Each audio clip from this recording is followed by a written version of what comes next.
I'm disappointed in every one of you. I'm sorry, I don't mean to offend you.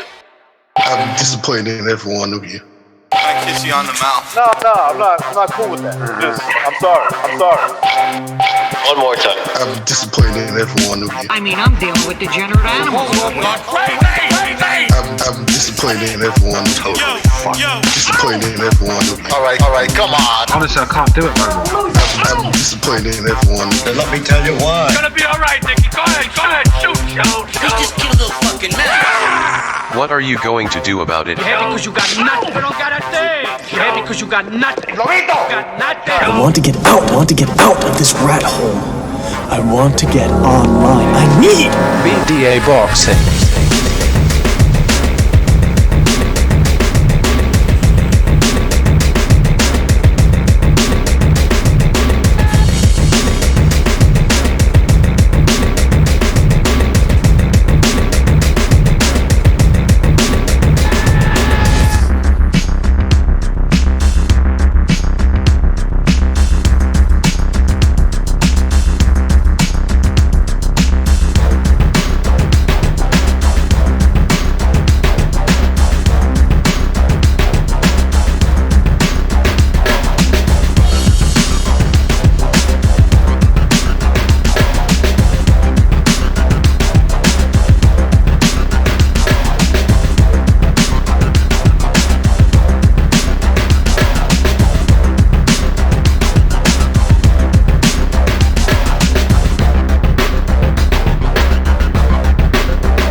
Welcome everybody to another Beat Boxing podcast, broadcasting to you live from the true north. This is your friend Mr. BDA, and alongside with me as always my co-host, the one, the only King Bucho. King, are you there? Yes, sir. Fantastic. Now listen, guys, fellas, thanks everybody. Thanks to everybody who's here right now. Let's just give a shout out right away to everybody in the chat room. Pugala Khan, Triple JJJ, NK, Blue Collar Sports TV, Box, Sean Newton's Dirty Neck, Revolucion in the chat room as well. Shout out to him.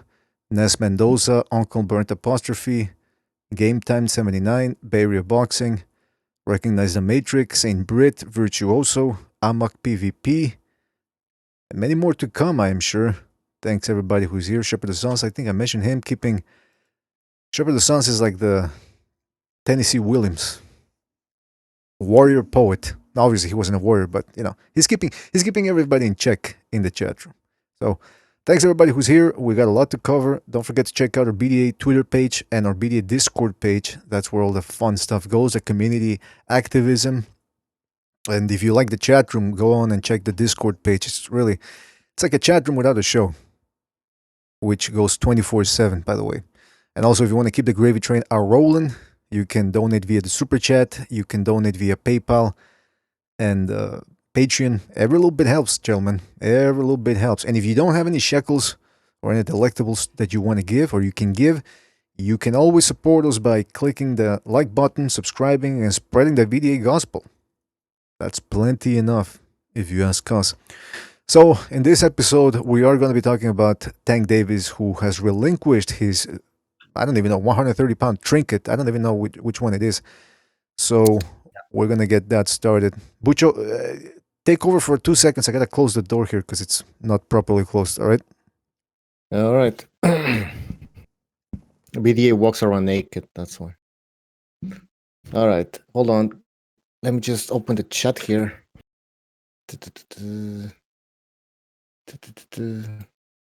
Let's see who we have in the chat. All right, we have Recognize the Matrix, who says Ryan Garcia is your son. Tell the truth, BDA. Wait a minute. Yes, out of wedlock. Oh, you're back. Yeah, but keep going. Well, This is your show we too. have. Anyways, let's get to the Tank Davis saga here. So he vacated the WBA 130-pound belt, and now he's moving up to lightweight. And because of this WBA ruling, where if you're a champion in one division and you move to another division, then you automatically become like the WBA number one ranked. That's right. So Tank Davis now can face the WBA champion, which is a belt held by Lomachenko. However, because of the WBA and their stupid regular belts, we might see we might actually see Davis fight for that WBA regular belt, which is vacant right now, and he would have to fight Yurorkis Gamboa, who's ranked number 2 by the WBA. And funny enough, both fighters, Gamboa and Tank Davis, fought on the same card last time around. So that means that they're cooking this fucking fight. So it's gonna happen. So this is what we are predicting. We're predicting Tank Davis to fight Gamboa for the WBA regular title. Lomachenko has the super title.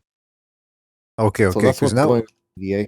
you know I don't follow any of these titles. So one of the things that I like that I have handy here is always the ESPN Champions Guide, as you can see here. Now, at junior lightweight, like you mentioned, well, they already had a what's his name, Tank Davis vacating, so he's not even here anymore.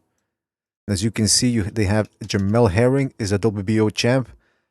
Kevin Farmer, IBF, he wanted a piece of Tank Davis at one point in their well, they were 130, not anymore. Andrew Cancio, who I will say, and I think most people will agree with me, is tough for anybody in the division. Miguel Berchelt, Miguel Berchelt and Cancio, that would be fight of the year. Anyway, fight of the year contender. So now we got Tank Davis moving up, and at this point, it seems I didn't even know which titles Lomachenko had, by the way, Bucho. But apparently he has the WBO, the WBA, and the WBC. Now, is he? Yes. He apparently is the true WBA champ, right? Because there's. He would be considered the WBA super champ. Well, because here, if you go to junior welterweight, for example, they have Prograis as a WBA, and then they have a little note that says that Alberto Puello is the interim champ. So usually they leave a little note. Huh? Yeah. So usually they leave a little note. So this means that Lomachenko is the true WBA champ. There's nobody else. Yeah, there's no regular champion. That's it, because, like I said, it's vacant. See, that's why I don't even fall. That's why I don't even respect any of these titles. That you have to even figure. Imagine if you told somebody this 30 years ago. Hey, by the way, in 30 years from now, there's going to be a WBA champ, a WBA super champ, the franchise champ, the Big Mac champ.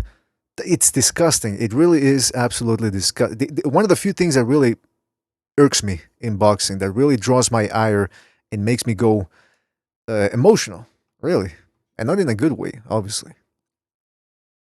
Yeah, well, it's pretty gross, man. So It's if disgusting. Yeah, It's disgusting. Take Absolutely, the fucking wax out of your ears! some are calling this a disappointment because we will not be having a Tank Davis against Tevin Farmer fight. It's true. No, that's what I read somewhere in some article. It's actually 2 articles were saying that. Well, we're not. That means that we won't be having the Farmer Davis fight. I'm like, Which crackhead said that? Which crackhead writer said that? I don't know, but he was a crackhead for sure. I mean, it's a decent fight, but who's itching for it? Nobody, I man. And I think Davis destroys Farmer. Well, not destroys, but he beats him up. You know what, Bucho? Let me get let's get something going here with Tank Davis, and let's talk about a little bit about how good Tank Davis is and what he can do against Lomachenko. Let me invite. I see Recognizes in there. Let me call him. I'm gonna jump off for 2 seconds. I'll jump back in 2 seconds.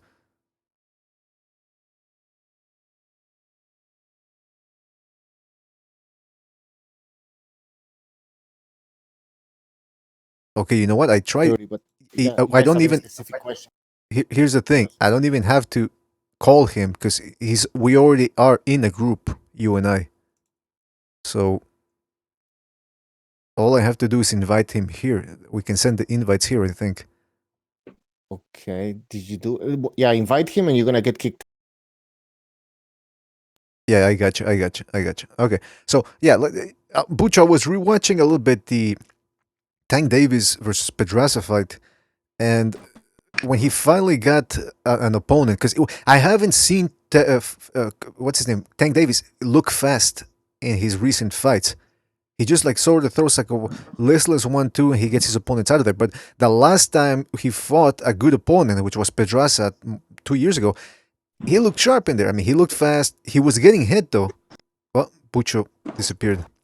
We got Recognize on the line. And by the way, it's been a while. We got to get back to this. Hold on a second. Don't get fooled when they tell you that the crime rate is down in New York. Every time I watch the local news, they're always talking about, well, there was a stabbing here, there was a stabbing there was a shooting there, but the crime is down.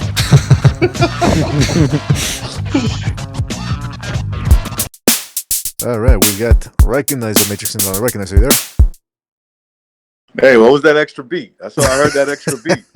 Yeah, we're bringing back the Apology says yes, we're bringing back the intros. That's right. We were making the move here to Discord. Every time we start the show, you know how they do it in a radio show? They have an engineer, they have somebody in the mixing board, they take care of the intros, they take care of the music, the outro, all of that. We have to do this at the same time while trying to keep an eye on the chat, while trying to keep an eye on the signal, on the subject matter at hand. But now that we got a little bit more comfortable here with the Discord, we're bringing back the intros. Why not? That's why they call you the great BDA, the great. That's right. And by the way, I am not the great Ryan Garcia's dad, all right? I know you were. Well, I mean, there's a rumor going around that you are, but, rumors are rumors sometimes. Well, it's like in Pulp Fiction. Remember what happened with Tony Rocky Horror? He got thrown off a balcony by Marcellus Wallace because they were spreading rumors. So you don't spread any rumors about me. You understand what I'm saying? When his girl said the only thing he ever touched was my hand when he shook it at my wedding. Some shit like that. Yeah. On Rival Boxing Talk, and you said shut up about Pulp Fiction. Well, what do you want us to talk about? Charlie Burley in 1931? Shut up. All right, listen. All right, it's working. All right. What was it? Oh, yeah, okay. So, Recognize, we're talking about, what's his name? Tank Davis. He vacated the title. The supposition here is that he's finally moving up to 135 to set up a Lomachenko fight down the line. Of course, Lomachenko has to contend with the winner of Comey Teofimo Lopez, and maybe Farmer's going to be put in there against Gamboa. So we don't expect this fight to happen anytime soon, but apparently the pieces are already moving for that type of fight. Let's get back to that subject that we were exploring in the last show, which is Tank Davis versus Lomachenko. Let's focus on Tank Davis. How would you rate Tank Davis? Like, give us your assessment of Tank Davis. What do you like about him, and what don't you like about him? Well, I like that he's got power, obviously. He's got fast combinations. The only problem that I have with Tank is that I believe he's too soft right now. And people take too soft as you're dissing someone, right? Right. That's not what I'm doing. I'm not dissing him. It's just that he's a soft dude right now. He's young, right? He's like 23, 24. He doesn't take training serious. I mean, when he comes into the ring, he looks in decent shape, but he has to work at that. But, I don't think when you're talking about the top at 130, his big problems, and if he goes straight for Lomachenko, I'm just going by what I've seen from him so far, and what we know about Lomachenko. Let's just say hypothetically that was the next fight Lomachenko's gonna have, and Tank is gonna have is versus Loma. I would pick Lomachenko to destroy him, not just beat him, to just destroy him. So there's time for him to grow, is what I'm trying to say. Right. I mean, I want to see the fight happen now. If the fight happens now, great. But I'm not too sure he's going to get right in the ring. He's going to get in there right away with Lomachenko. I think he's gonna have like 1 or 2 fights at the very least, and then maybe they go to the drawing board and Mayweather tells him honestly, if they want to make money, if Mayweather just kind of like wants to get rid of him, or not get rid of him, he's just like one of those things where he's like, all right, you win or you lose, it doesn't matter to me. If he does that, then he'll do it fast and put him in there. And more likely, the lack of experience from Tank. I think there's certain things that he does wrong. Yes, I think pretty average about him.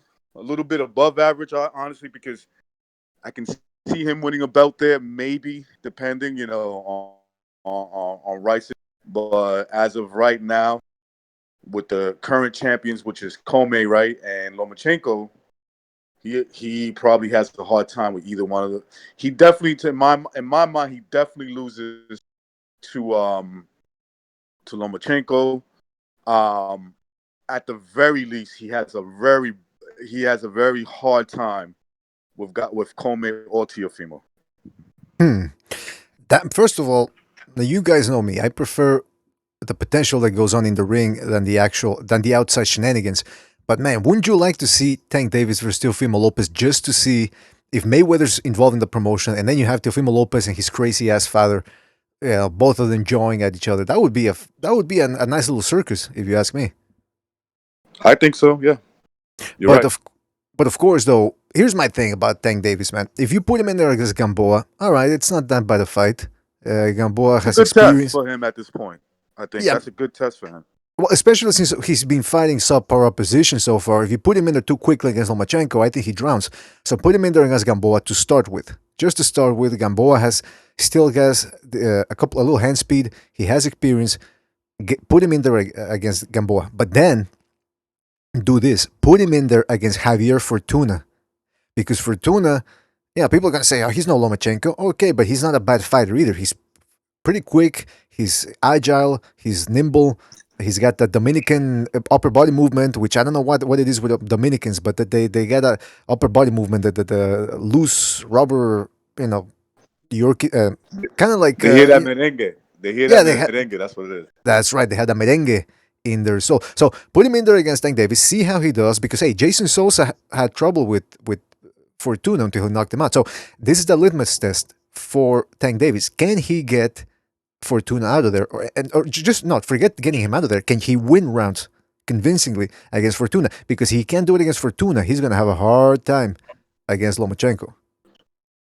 Yeah, everything you just said, man, I totally agree with, because you see, he hasn't faced that level of competition, right? Like there's no. I mean, Pedraza,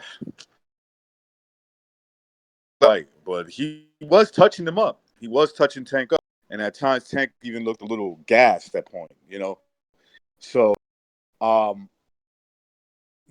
would like to see him just to see. Look, so that way you can get a feel of like what a Lomachenko fight could be like. If let's say he goes in there, he blows Gamboa away, and Gamboa has his little bit of moments, And let's say he goes in there with Fortuna and he beats him, right? He wins a clear victory. Then all of a sudden I'm going to look at Tank a little different on his chances versus Lomachenko, right? Then I'm going to start looking at it a little different. I still probably will go with Loma, but as of right now, Tank has no shot in hell to beat him. There's nothing he does that's better than Lomachenko, in my opinion. I don't even think he hits as hard as Lomachenko. Huh. All right, BDA, can you read the comment that I sent you? And while you do that, I see the recognize is not very positive when it comes to Tank Davis' skills and chances of beating Lomachenko. So I went on other YouTube channels and I read some comments, and I have them right here. Some are saying we don't know how Loma gonna react like when Tank gets one of those combinations off. Somebody else said Tank and Haney beat Lomachenko. Somebody else said Tank will be the one that KOs Lomachenko.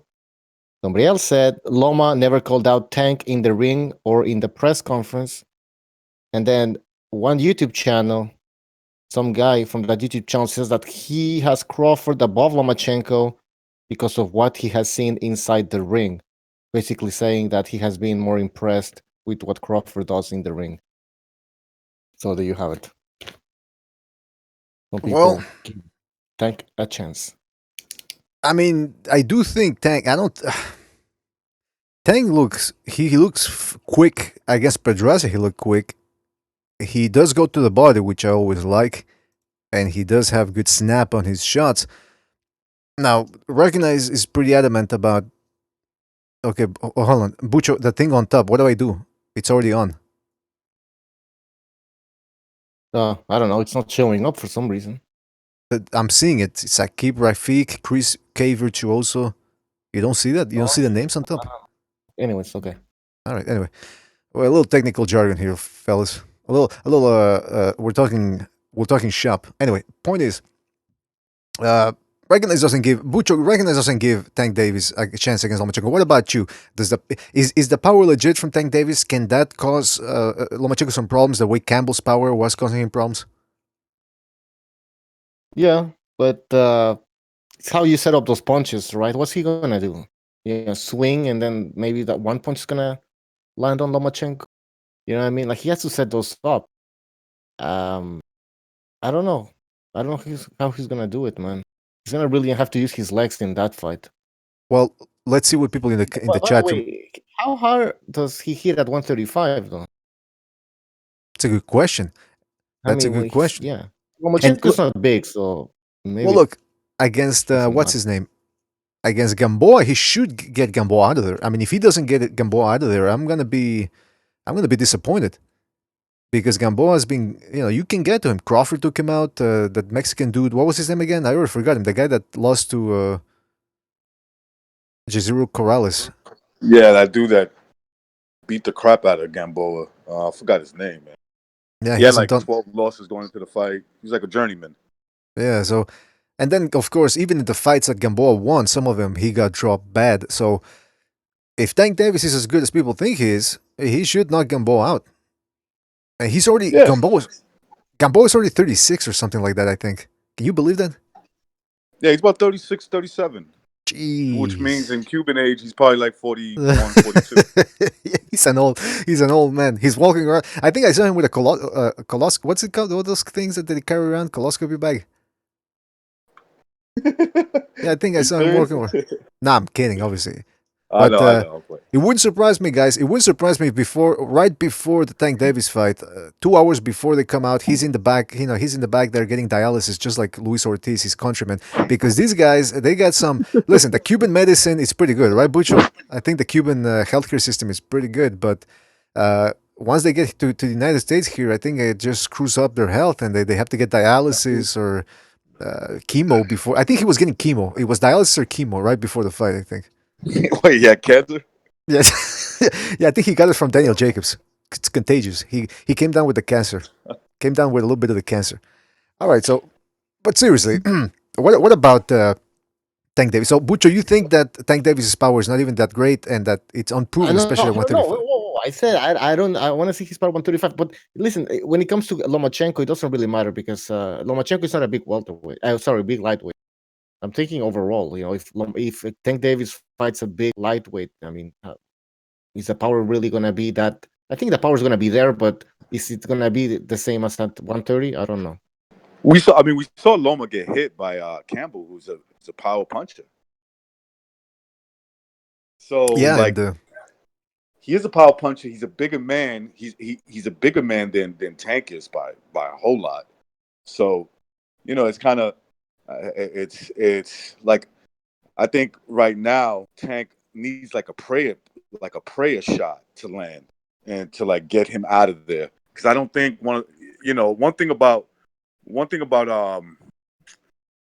Tank don't set up his punches well. If you really look at him really good, sometimes he's a one punch at a time kind of guy. Yeah, he knocks out these bums with combinations because there's no resistance. But if you look when a guy's paying attention to like defense, it's one punch at a time. It's basically one punch at a time until he softens these guys up. and then he starts landing big combinations. So I don't see that working against Lomachenko. Look, anything can happen in boxing, and I get all that.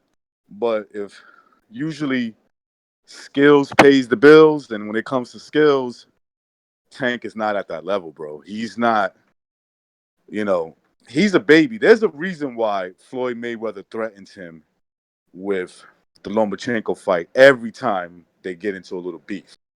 And you know, I think Mayweather's pretty confident You know what? that Oh, sorry. Loma will beat him. Go ahead. I'm sorry. No, sorry. I thought you. Yeah, because I thought you were done. Now that you mentioned it, Lomachenko is sort of like the El Cucuy of the black community now for Tank Davis. I mean, every time Mayweather wants to scare Tank Davis, just like parents, Puerto Rican parents with their kids, they would go like, "Hey, if you're not good, you don't eat your vegetables. El Cucuy is gonna get you at night, huh? You better straighten up." El Cuco te va a coger. Well, wait a minute. Coger in Mexico means fuck. That's like euphemism for fuck. So Exactly. okay. Wait a minute. I didn't know Cucuy fucked kids. What is he? neither. Jeffrey Epstein? That's what they used to do. But I swear to God, that's what they used to tell me. Oh, jeez. Would he give you crabs as well, or was that Come on now. was that your friend's sister? Yeah. Now wait a minute. Wait a minute. Now in That was England, the past. in England they don't have El Cucuy. They have Jimmy Savile, the skeleton of Jimmy Savile. That's a frightening creature. Imagine seeing that motherfucker alive or dead. That guy is a frightening beast. Imagine you're sleeping under your covers. You take a peek under the cover, over the covers, and you see him standing there in the doorway, the moonlight reflecting and his voice sounds just like Apology at the same time. Oh, that's a nightmare right there. That is Okay. a nightmare right there. This one, real fucking ugly. The fuck was that? But you don't even know what sound bites you have. yeah, no. What was that soundbite? That was me. Oh yeah, from Bucho. Alolive. Bucho can play sound bites now too as well. So Yeah. There you go. all right. What was I gonna say? Oh yeah. So sticking with this Tank Davis thing. Let's open the phone lines, man. No. What do you mean open up the phone lines? Yeah. I think people are ready to call in. I'm gonna get Gonzalo in here because I tried inviting him the last time. He didn't come on. So I'm gonna send the invite. See what he thinks about Lomachenko. I want to hear what he has to say about Lomachenko. I didn't get to hear his opinion. Gonzalo in the chat says El Cucuy probably looks like Ray Vargas. Oh yeah, he's another guy that looks. He looks like the Mexican. What was the name of the guy from Mad magazine? The guy in the cover. Well, I don't know if he had a name. Yeah, Albert something. Anybody in the chat room, if you're a Mad magazine fan, you can remind me the name. Anyway, we're talking about Tank Davis, all right? And we're talking about the Cucuy and Mayweather threatening to have him on board or fight him if he doesn't start eating his vegetables. But the reality is, Lomachenko now people are saying, like Punch for Pound in the chat room was saying, Lomachenko looks like he's slowed down. How much did he really about? Oh yeah, John McQueen says Alfred Newman. All right, Alfred Newman. That was the guy from Mad Magazine. Anyway, how much did Lomachenko really slow down? Because I mean, he won. Yeah, okay, yeah, he respected Campbell. He respected Campbell's punching power, which I didn't think Campbell was a power puncher going in. By the way, I thought his punching power was a little bit overrated. I mean, when he's fighting guys like domestic level, Stu's cousin or whatever, okay, he knocks them out, he stops them. But when he fought world-class opposition, he wasn't really stopping them. I mean, he was getting the respect, but he wasn't stopping them. So my thing is this. Lomachenko, he respected him. Okay. He went the distance. Okay. Does that mean he's vulnerable now to the point where Tank Davis is going to take him out? I think that a lot of people, they look at the way he fought against Campbell, and that he got dropped by Linares. That means like he's slowing down. Look, I think he's getting better, and this is what I mean. Like he may have lost certain type of certain instincts in terms of speed, right? I don't see it. Maybe he did. I would have to like look at his last previous fights. But the one thing that he's getting better at is those power punches to the stomach, bro. They're almost like go look at the Campbell fight. You know, and something that I forgot to bring up, there were like besides the 11th round, there were like 2 rounds I could have given it a 10-8 round for Lomachenko because there was one round in particular. He ended the round just in time. Like it looked like those body punches were really crippling Campbell, and Campbell goes back to his corner, grinning his. When you got to take a shit, you got to run and take you're like, I don't think I'm gonna make it. Yeah, great analogy. I don't Yeah, think I'm gonna make it. Right. He had that look. He was getting beat up so bad to the body. I could have scored that a 10-8 round. So, and there was another round I just forget, and it was more or less the same where he was just beating him up and he was hurting him bad. Mm-hmm. And even when he got hurt, remember when he got hurt in this? What was it? The 7th round? Yeah, somewhere in there. Like Yeah. the 7th. So in the 7th round, he gets caught with like an uppercut. I believe it was, and I believe it was the 7th. But Lomachenko starts beating the shit out of him at the end. Yeah, he Okay, did. like Yeah. Loma is a power speed. Sorry about that. Sorry about that. Yeah, you were mentioning shit. Anyway, go ahead. Yeah, you should mute your microphone when you're in the bathroom. No, sorry, go ahead. What were you saying then? Yeah, that he had him hurt right at the end of one of the rounds, real bad. Yeah. There was a couple of rounds. So look, when it comes to is he as fast as he was at 130? Maybe not. But is he stronger? I'm starting to think he is. These are bigger men. And look, let's look at his resume at 135 so far. All right, so he goes up in his first fight against Linares, who's clearly bigger than him. He stops him with a body shot in the 10th round. Okay, he goes down, but he gets back up, beats him up, and hits him with a body shot and knocks him out. Right? Linares was much bigger than most guys at 130. Okay? Then his next fight is Pedraza. So he fights Pedraza. He beats up Pedraza. Yes, Pedraza has some early moments, but if you look at the end, Pedraza's trying to survive and still almost getting knocked out. He gets dropped, I think, 3 times, and it's basically has to run for his life. All right, Pedraza, who's naturally bigger than him, right? Okay, a guy that fought at 130, but if you look at them together, Pedraza's the bigger guy. Fights Crolla. That was a vicious knockout, right? Crolla, a guy at 135 pounds who's been there for years, and he knocks him out. Fights Campbell.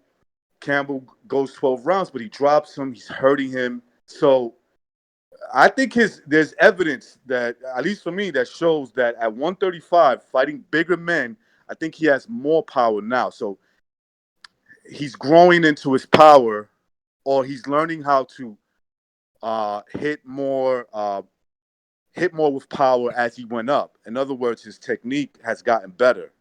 Mm-hmm. Recognize. Yes. Somebody in the chat, punch for pound, is saying, I agree, recognize, but being stronger ain't as good as being faster. This is a speed sport. I doubt the muscle older. Again, for punch for pound, what I would say is, look, I'm not saying for sure he lost speed. I'm not sure of that. You know what I'm saying? Like, I would have to go back and see if there's a big difference. Maybe there is, and I'm conceding that there's a good chance that maybe he is at 135, just a bit slower, but he's still super fast, bro. Yeah. You know what I'm saying? Like, he's a not good point. slow. Yeah. You know, he's still very fast, where it causes problems for the bigger guy at 135. His speed looks like that the other 135 pounders that he's fought, it looks like they're having problems with his speed, so his speed's still good. Is what I'm saying. Because it's just that he's put more power into his punches. Exactly. We talked about also how in the last episode, on the post-fight episode, how he was snapping Campbell's head back with jabs. So that jab evidently is still pretty good to be getting to guys, especially like, hey, listen, Campbell, he's no slow camel. He's a quick fighter himself, and Lomachenko did just fine. I mean, Comey's explosive, but he's not a fast. I wouldn't consider him a fast guy. I don't know what you guys think, but then you have Teofimo Lopez, Tank Davis. They're explosive, but to the point where they're gonna outspeed Lomachenko. I'll tell you one thing though, guys. I did see Lomachenko a little vulnerable when he was coming forward and getting into exchanges because usually he has his way with guys, but Campbell was willing to wing bombs in there, and there were times where Lomachenko was dropping his hands a little bit when he was punching. I'd have to rewatch the fight or maybe show you guys the clip to really get you to understand what I'm talking about. But like you said, recognize. I mean, okay, he might be a little slower now at 135, but he's still plenty fast. Yeah, And yeah. and also like we've said before on this podcast before, Lomachenko is an underrated power puncher. I mean, it's no coincidence that he's been stopping or dropping most guys that he fights. I mean, look at even at Pedraza and Campbell. They went 12 rounds, but man, they took a beating in there. I think I even heard that Campbell had broken ribs after the fight. I mean, or he got I his. wouldn't put it past that he did. I mean, uh, for those who saw my video I put up, I Hmm, was I put up a video last night. Excuse me, last check night. it out. Yeah, check it out. I'm trying to sell myself here. Anyway, but no, I displayed his the punches to Campbell's body, like the punches he was catching him with. Not all of them, just a few, because it's like a 3-minute video. That's all it is, right? So it clearly shows, bro. He's doing tremendous damage, and I purposely picked those out to highlight, you know, his punching technique to the body, where he gets his power from. That's basically why I try to, why I put up the video. It's because I think a lot of people don't understand where the power comes from. I think Hmm. people have a hard understanding. For me, it comes from the wrist and the forearms as like a combined unit, as one. That's where his power comes from. That's where you see him doing all these, these techniques that we like to see and be like, "Wow, that's amazing." But I think there's a method behind that. There's a reason why, you really see him throwing like his shoulder into it. When Right. he does, it's very powerful. But he can get a lot of power just from the wrist and the forearm. The forearm as one unit. And when he lands those body punches, bro, it's like a big guy like Campbell he's gonna feel it. Anybody will feel it. That's how he knocked out Linares. He knocked out Linares with a body shot. Most of these guys are gonna get hurt from that. So, I kind of lost my train of thought, but I think that's where his, his underrated power comes from people not understanding what he's trying to do, where because it's so fast, you got to slow it down. Hmm. That's the thing. That's what I wanted to say, BDA. You got to slow it down to see where he's getting all that torque, all that power from. Well, that's a good point. That's and to your Foot position too. Excuse me. He's a master at understanding where to place his foot, and he could do it so fast that the other fighter can't catch up with it. They can't see it because he's got them distracted by throwing his fucking punch. And even when he's not throwing anything, you ever see him with his lead right? He takes it like it's like a radar. He's moving it up and down so they could see it, and then he just does this quick little foot movement where he puts himself in that power position and he catches them with something big. Yeah, he's very quick at setting himself into great positions. I mean, it's not just hand speed; it's foot speed. That's what makes him so dangerous. Now, Punch for Pound in the chat room says, "I agree. Lomachenko is still the fastest at 135, but not by much as he used to be. I wanted to see him at his peak versus those guys. Boxing keeps disappointing." Well, listen, he's 31 years old. That's peak for me. I mean, 29, 31. That's still physical Yeah, peak right there. absolutely. 32. 30, like from 28 to 32, that's a man's most explosive years. So, will he start going? What is he? You said 31? Yeah. Okay, so he's 31. Like, look, man, he takes good care of himself. That's another thing that I hold against Tank. Tank lives a slob's lifestyle, bro. He does. No, he is. He's a slob. Like he eats a lot. He parties a lot. He's into like these weird chicks that they're about drama. And some guys can handle that, but after a while, that becomes a draining on you. You don't want to have these problems against a beast, bro. Like he doesn't care about your problems. He's gonna drown you. He's like, look, yeah, Exactly. yeah, fuck your girl. I want to drown. I want to drown you. That's it. And how do you deal with that when you're like always behind the eight ball? You got to drop weight. You got to worry about who your bitch might be fucking, or just a bunch of bullshit. Bro.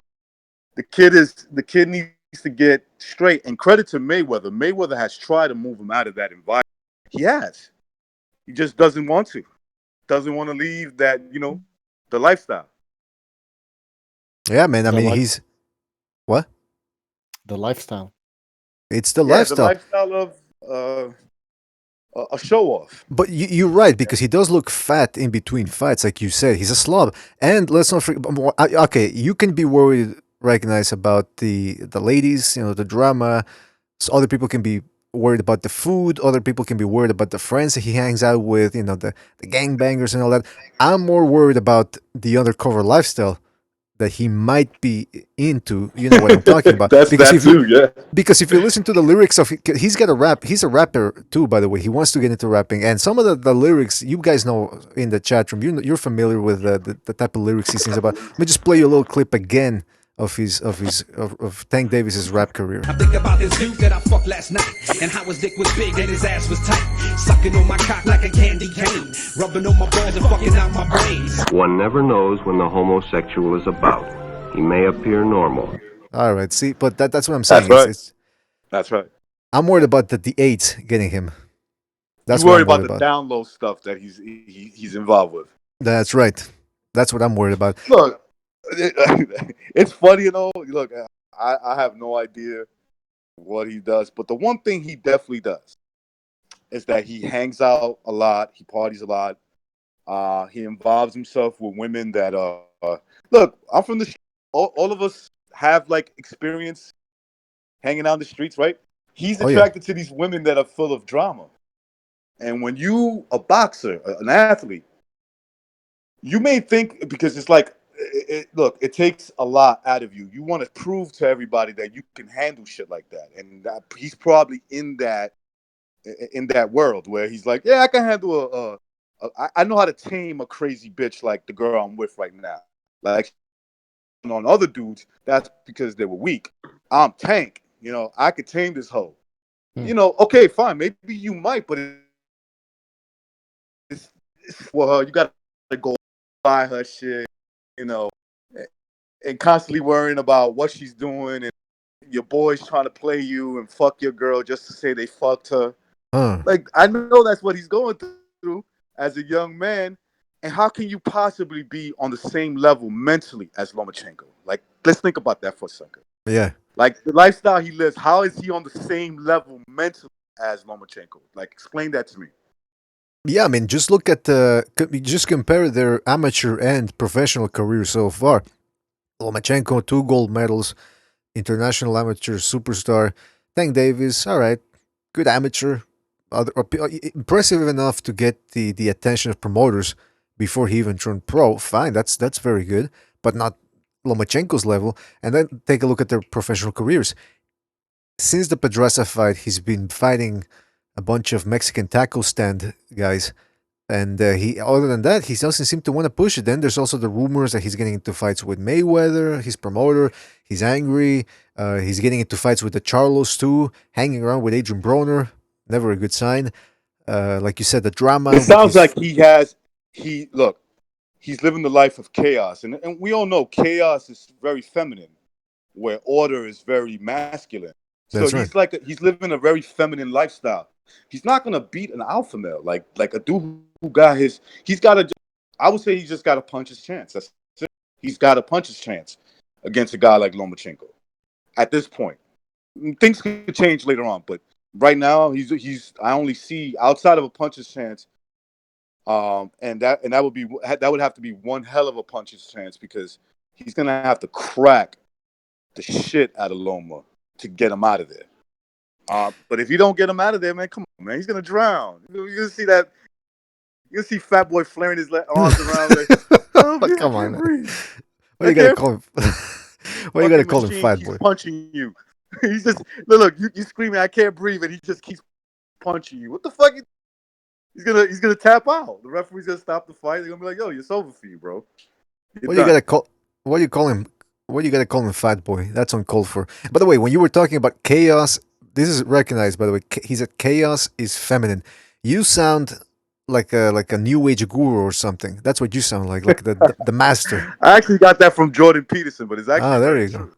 This is recognized in a couple of episodes. I am a writer, a doctor, a nuclear physicist, a theoretical philosopher. That's But me. above all, I am That's a how. man. What was that? Did he burp in the end? That guy? No, he didn't burp in the end.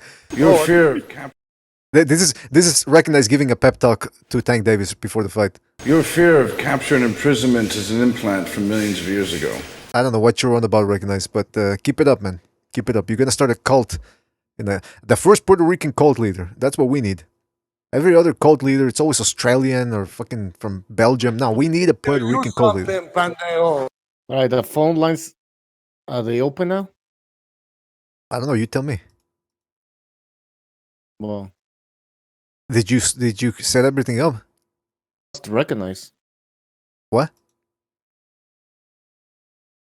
Butch, are you there? Yeah, can you hear me? Yeah. Yeah, we lost recognize. What? Yeah. Well, he Alright. has a link. I'll send him a link. Well, no, he's already in there, I think, right? All he has to do is Sorry pick about up. that. Don't worry about it. All right. By the way, yes, I'm opening up the phone lines here. See if anybody wants to call in. Tell us what you think about Tank Davis. That's the subject right now. Tank Davis, how good is he? Can Call he? in. Yeah, call in. Tell us, can he beat Lomachenko? Can he give him a good fight? Can he beat pound for pound? Oh shit! You're Hold on breaking a up. sec. No, I'm not breaking up. Okay. I'm doing You're fine. fantastic here. Doing fantastic. Yeah. Call in, and by the way, if you think that Lomachenko can be, sorry, if you think that Tank Davis can beat Lomachenko, please let us know. Because I watched a bunch of YouTube channels where a lot of people give Tank Davis a good chance of beating Lomachenko, and we would like to know how that would transpire. Well, Butcher. By the way, the phone lines are open. Butcher, on the last episode, the post fight episode, we had a guy call in who said that two or one guy recognized. You remember? Anyway, there was at least one guy who called in. He said that Tank Davis was going to beat Lomachenko. He said Lomachenko hadn't beaten anybody. He said that Tank Davis, based on the eye test, was going to beat Lomachenko. Now, of course, the arguments made no sense because Lomachenko. I mean, you have to, if you don't make Lomachenko the favorite based on his resume, based on his performances, based on the fact that he's fought better opposition than Tank Davis. Like Recognized mentioned, Tank Davis has all that trouble outside the ring. He hasn't fought anybody of note other than Pedraza. If you don't favor Lomachenko over him going to the fight, I don't know what you don't know how to call boxing. Now, I'm not saying you can't pick Tank Davis, but at least admit that he's not the favorite coming in.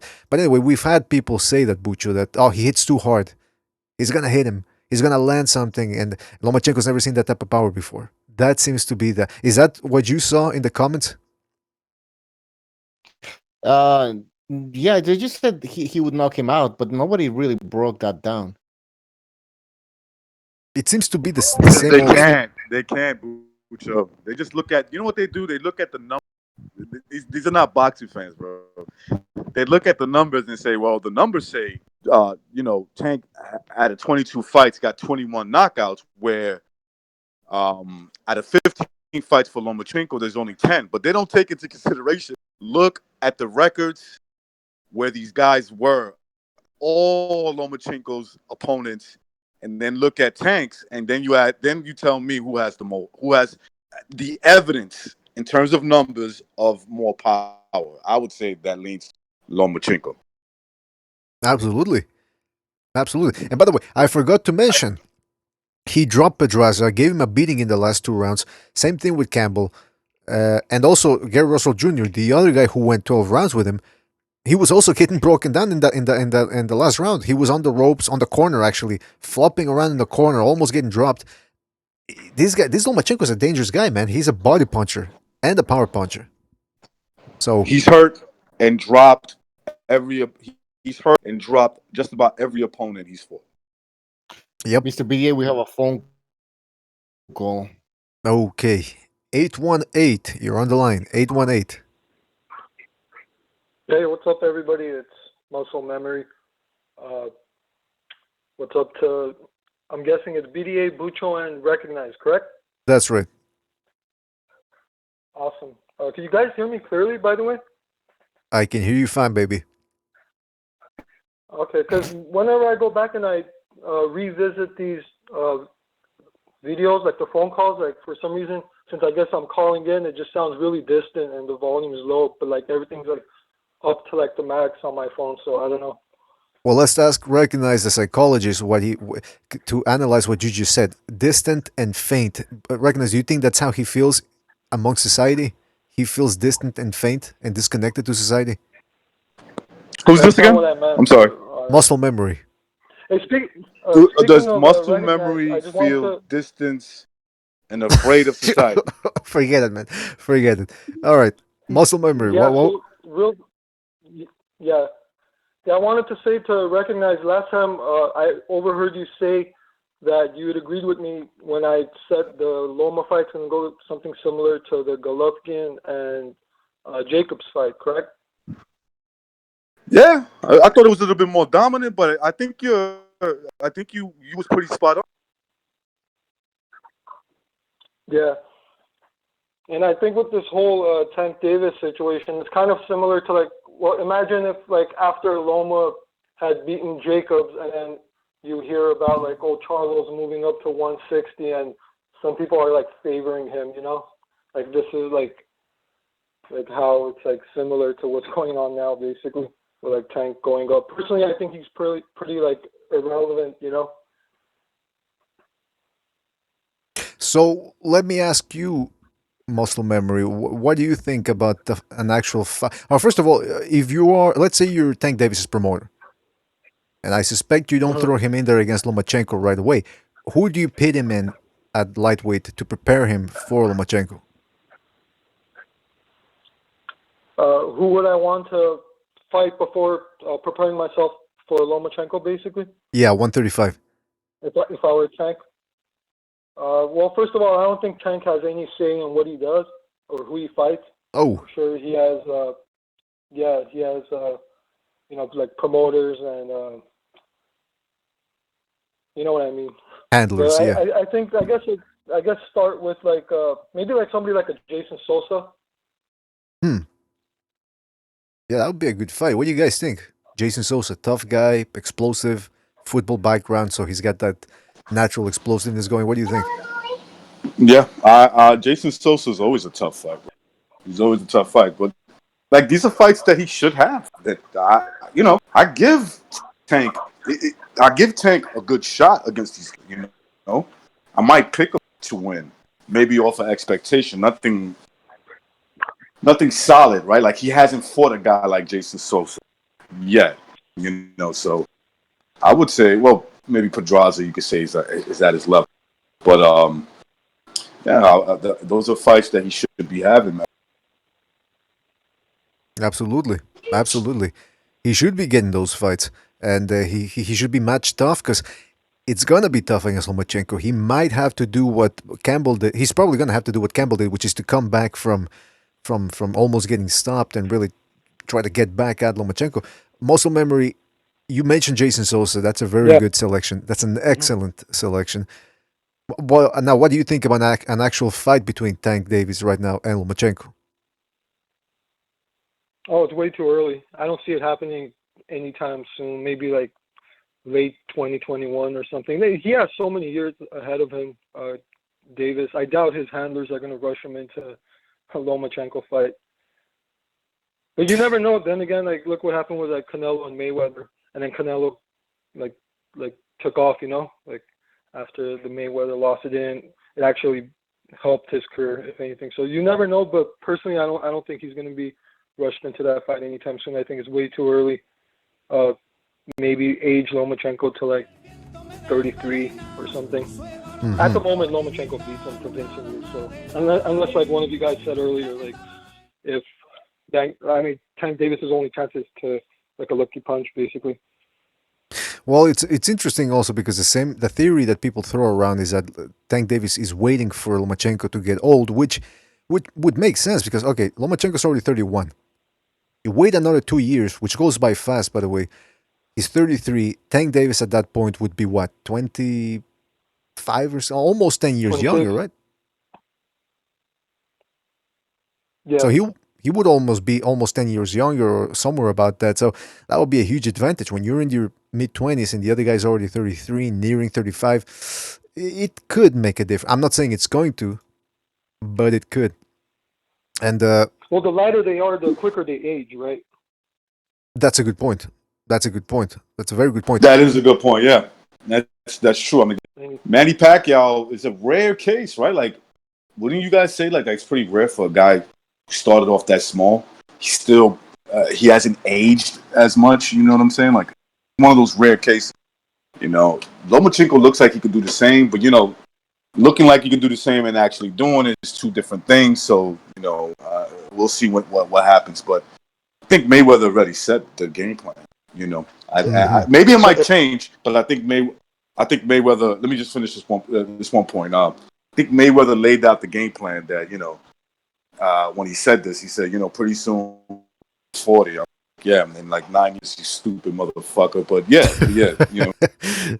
No, he actually did say that. He said pretty soon it's gonna be 40. I'm like, yep, in 2030, or excuse me, 2029. Yeah, 2029. He'll be 40. But before we continue, what? Says thanks. Next fight takes place on Mori. Yeah, Chris K says thanks. Next fight takes place on Mori Povich. I suspect he's not gonna be dancing at the end of it. Thanks you, Chris K, for your contribution via the super chat. Shout out to Chris K, aka Undercover Asian. All right, we got a lot to get to here because we got Jimmy and Gonzalo on the line, and we got another phone call. So, muscle memory, we got to let you go, but anything else you want to say before we let you go? Yeah, just one thing. I started just recently uploading fights onto my YouTube channel. So if anyone's interested, I've uploaded the 2012 Olympic Games Alexander Usyk and Artur Beterbiev fight, which is really good. It's a 3-rounder that just goes back and forth. Like for an amateur Olympics fight, it's actually really like competitive. And also, I just uploaded it.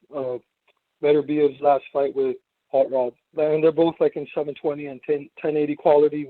It's like English commentary and everything. So look at check you. it out if you guys haven't seen it.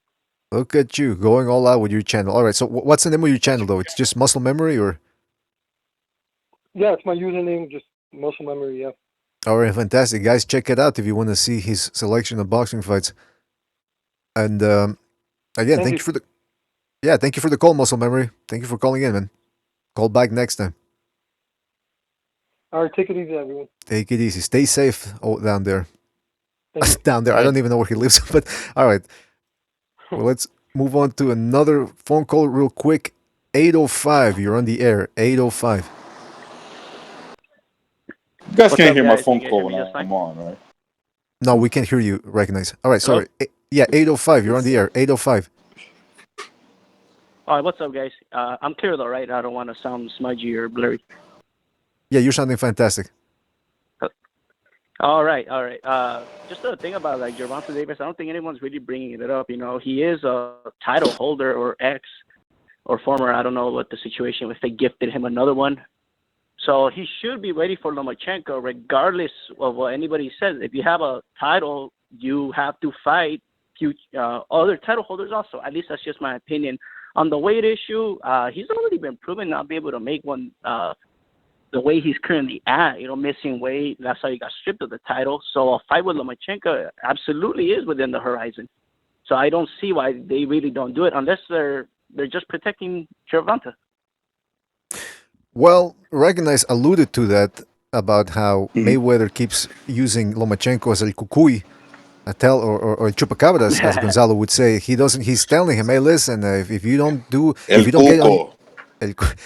get on your knees and really play with my balls, I'm gonna put you in there against Lomachenko. So it seems to me like you got a point there, caller. They don't want to put Tank Davis in there right away against Lomachenko.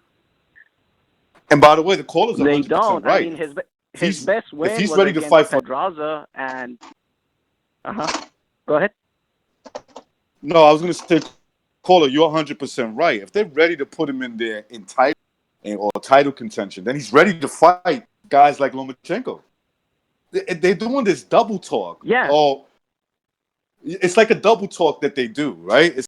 Well, he's gonna fight for the title, but he can build himself and then fight Lomachenko. Well, they don't fight for a title because when you have a title, right?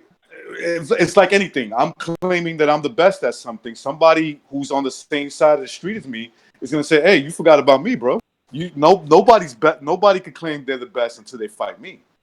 And it's like these people are missing that. And it's not just like you have to fight that one person. In this case, yeah, if you beat Lomachenko, you're absolutely the best. But like you can unify with other titles too to solidify your claim. But if you're just outright refusing to fight the dude, then that's a duck. I don't think he wants to fight Lomachenko. I'm telling you, they're protecting over at the PBC over there. They have a very hectic plan of matching their fighters. Some fighters get protected, some fighters don't. Like Porter, he gets much tough. He fights all the best welterweights out there, and then you got guys like Tank Davis who he keeps fighting these taco stand delivery guys, and he I don't know. He seems to content with it. And he seems to be getting paid good money for it too. Well, I mean, if you can't knock him for making money fighting bums, I'm pretty sure we'd all take that, But if you're in the boxing business, then if you don't want to be known as the best, that's fine. You can be a background character. But guys like Lomachenko, guys like Golovkin, guys like Volzdik or Beterbiev, these guys want to be the best. That's what's like lovely about the sport. Yo, yeah, I fucks with this guy. Hell yeah, I want to watch them. But if you keep ducking your opponents like Gervonta Davis, and then your best opponent being Pedraza, who that looked very shaky, I guess, very controversial. I thought he was given a knockout. I thought Pedraza went down. Davis was completely exhausted, and Pedraza was just there. This guy watched. He paid attention knock to the me fight. out. Yep. I recognize seems to agree with you there, caller. He was paying attention to the fight. That's why. If you look at that fight, he's onto something. You have to. He looked exhausted, bro. Bogus fighters, Yeah, of course you are. That fight was terrible. And even then, like in a rematch, if Pedraza fights him serious, I still pick Pedraza. Even the Gervonta has skill, he could be better on the fight night. But going off right now, I still pick Pedraza to beat him in a rematch. Well, they would fight at 135 if they had a rematch because Gervonta Davis just dumped his WBC belt and moved up to 135 officially. So that would make Pedraza be stronger, right, Jimmy? Oh, absolutely, because that was Pedraza's problem in the first fight. He was weight trained. And then he blew his load in the first. He was actually kind of almost dominating him in the early goings, and then he just blew his load. He was sucking air, and he just wasn't ready. When you're that body's fighting that hard for oxygen, and you just weakened yourself to that condition.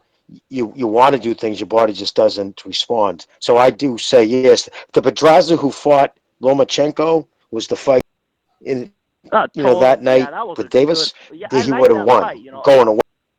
Davis is an absolute duck. Listen, it's just the way it's going constant. Hold on. With the PBC, you got.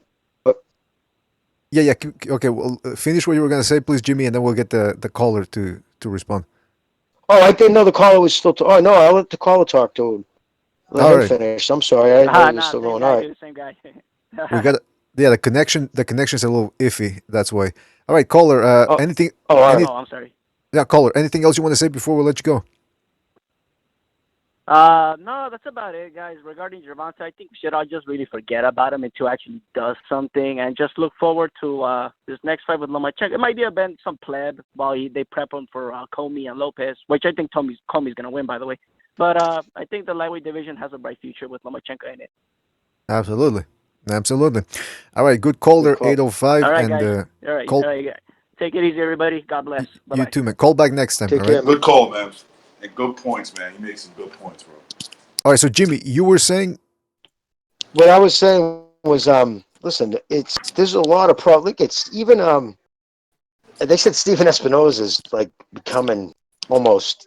Well, I don't want to talk because I have to give up some. But no, the PBC, this is what they're doing. If you look at right across the board, Spencer's ducking Crawford. No bullshit. That's not even a fucking option.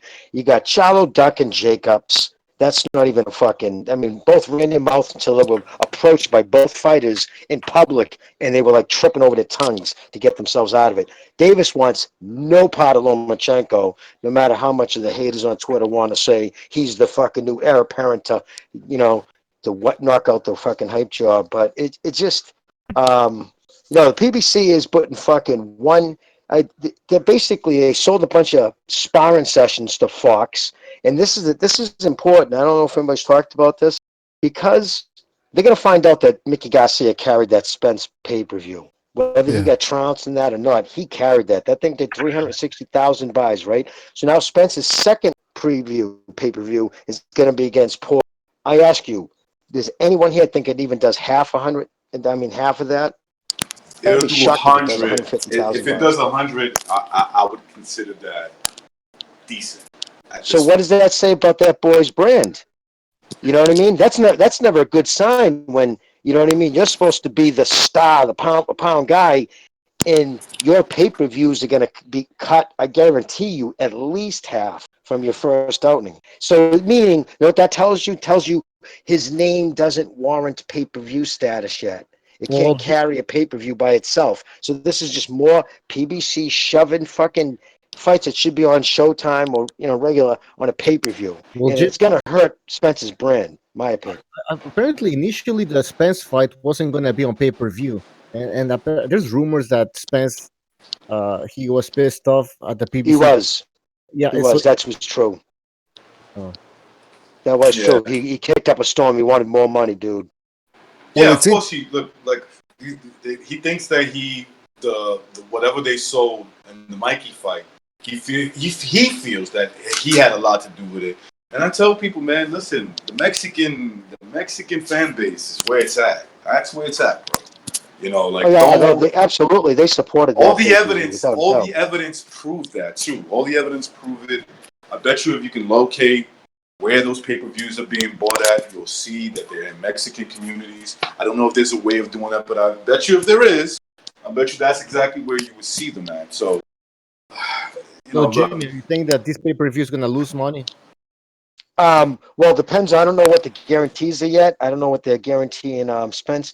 But the problem with what Heyman's dealing with now, guys who are either near the end of their contract or they don't even have to threaten him. But they know that DAZN, I probably don't say DAZN, they're throwing around a lot of money, right? They're throwing around big contracts to people. So they're in the ears of all these guys. So Heyman's trying to keep his guys happy, and he doesn't have the money, and they don't have any budgetary, leeway whatsoever.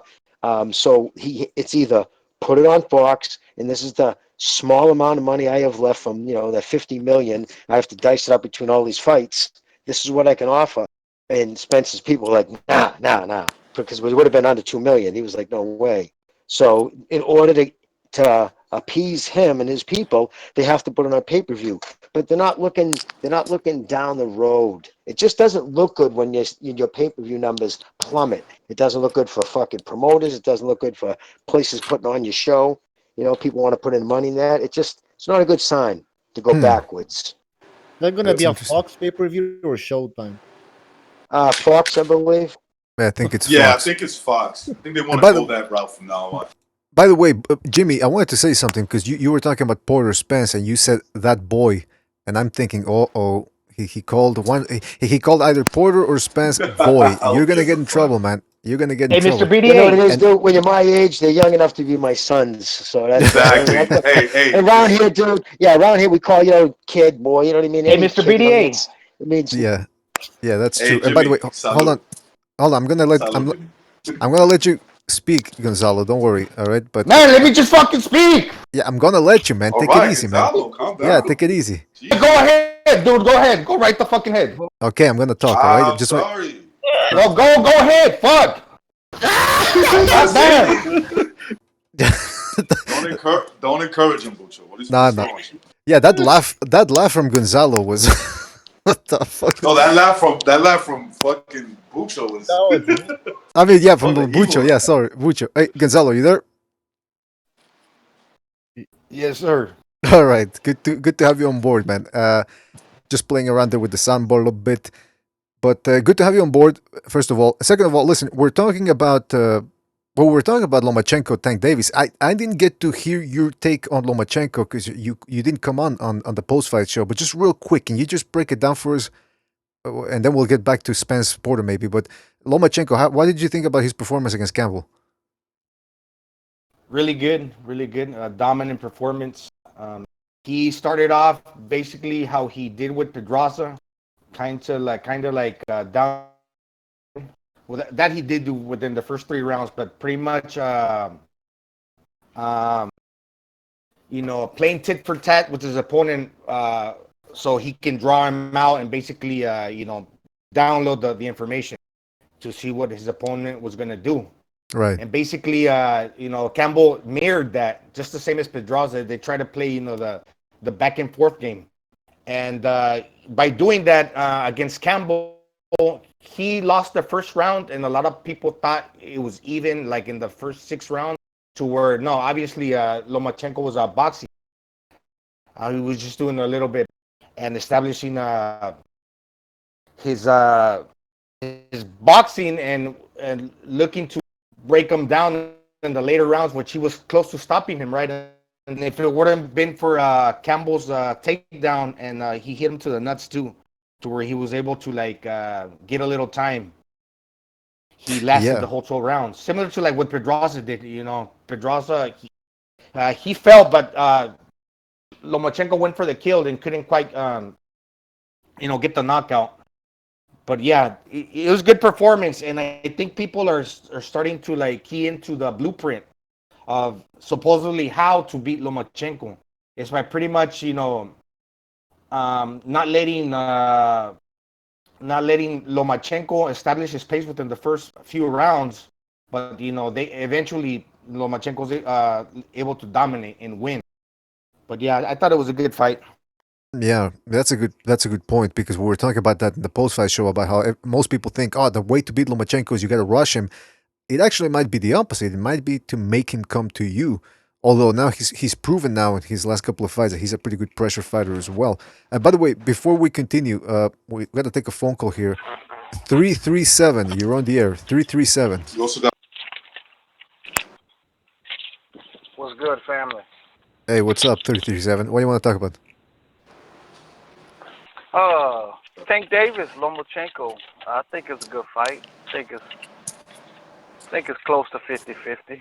Pretty close to it. All right, close to 50. Go ahead, caller. Go ahead. What's up? No, go ahead. Go ahead. No, By the way, I people. think it's gonna be I think it's gonna be an even fight, very close.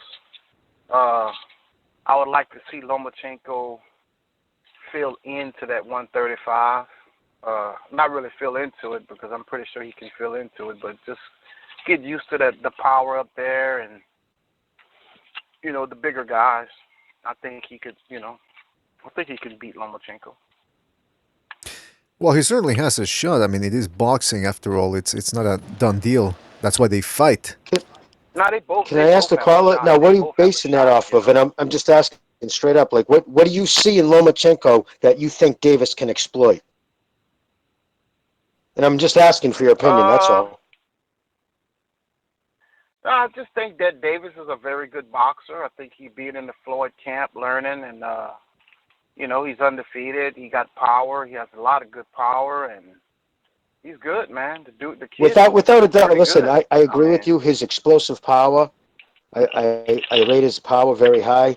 I think he's entertaining. But because he has explosive power, and he's walked through most of his competition, not most, almost all of it, because he's been, listen, if you play any sport, I don't give a fuck what it is. Unless you're playing against top competition, you don't become top competition. If he was to step into Lomachenko now, like his next fight, I think it would be a disaster for him. I think he would be absolutely whitewashed. He needs to get in, get some adversity under his belt. He needs to fight more regularly. I have nothing against the kid. I want to see him have a good career. But I just, you keep going by his resume, his style, the fact that he can be hit. And remember, it's not just getting hit what Lomachenko does to you. He exhausts you with his hand movement and his feints and his up and down. And he takes the first few rounds, like Gonzalo says, to read you, to see what what actually Tank has going for him, because he's shorter than Lomachenko, which actually makes it even harder for him. Because he's so athletic, he could change. It's like, if I was him, I'd do something different that he wouldn't expect. I would even change up southpaw for one round. Just do different shit. So Loma, because once Lomachenko gets your timing and gets your rhythm, you can punch like Mike Tyson, and he's gonna fucking pick you apart. It's just how it is. So he's gotta develop his craft a little bit more. But I'm not denouncing. I'm not taking anything away from the kid. I'm high on him too. But he just got to develop his craft more. That's. Caller, what do you think about that? Yeah, I mean, the kid has a lot to. I mean, I keep calling him a kid. The young man, he has a lot of time to grow. I just don't want Loma. I really want that fight, man. I really want that fight, and I really don't want Lomachenko to grab these belts and run away and hide. You know what I'm saying? What do you mean by that? I want to see that fight. Just like duck him. You know, I think Run away and hide. He's been calling him out regularly for the last 3 weeks. Did you see Lomachenko the press hasn't ducked conference? anybody. At the press conference, Lomachenko said, "Listen, I'll fight Davis for free." There's been no ducking on his side. It's been an all-out Twitter blast. He's been on social media, every press conference, every interview in the last 2 weeks. What do you want to do next? I want to fight Davis after this fight. I will go to 130 to fight him. I will stay at 135 to fight him. I will fight him for free. Make no mistake, make no illusions. You and I can have our opinions about certain things, but if there's any ducking going on, 100% emphatically fact, it's coming from Davis' side. Caller, what do you think about that? I've seen Lomachenko call Tank out, you know. But, you know, talking is talking, bro. I mean, a lot of people clout chase. But let me ask you this. And I'm on box right now, but I was just going to see the height difference. I wanted to see the average height between Gambo Rigondeaux and Tank. I wanted to know if they were close to the same height, because, you know, that fight with Rigondeaux should have never happened with Lomo. That should have never happened. You know what the fight happened, right? Hold on. The fans asked for the fight. The fans were begging for that fight. The fans were asking for the fight. They said that he would kill Lomachenko. Then Lomachenko beat his ass. Hold on, guys. Hold on. Let the what did you say, caller? The fans actually did pump that fight up, man. And Rigondeaux is a good fighter, a great fighter. And I think Lomachenko was towering over him, bro. And Lomachenko is not a big guy. And I don't know, Gambo must be about 5'2". I mean, because Loma looked like a giant. Well, let me ask you this, though. Loma's a little guy. Yeah, but He's an inch shorter than Davis. But that's the thing, though. If we're gonna give Errol Spence credit for outboxing Mikey Garcia, we gotta give Lomachenko credit for using his boxing skills and not his power, not his size, over Rigondeaux, and essentially making a two-time gold medalist, undefeated at that, by the way, quit. Wouldn't you agree, caller? I agree. Man, Loma was a bad dude. Loma was a bad dude, bro. But let me ask you this. And you know, let's say you're managing Tank Davis, because he's moving up to lightweight now. Who would you like to put him in there against as a litmus test, as a way to see, okay, what does this guy have at 135? I think the next fight for him is the Cuban, right? Gamboa, yeah. I think Gamboa is a good test.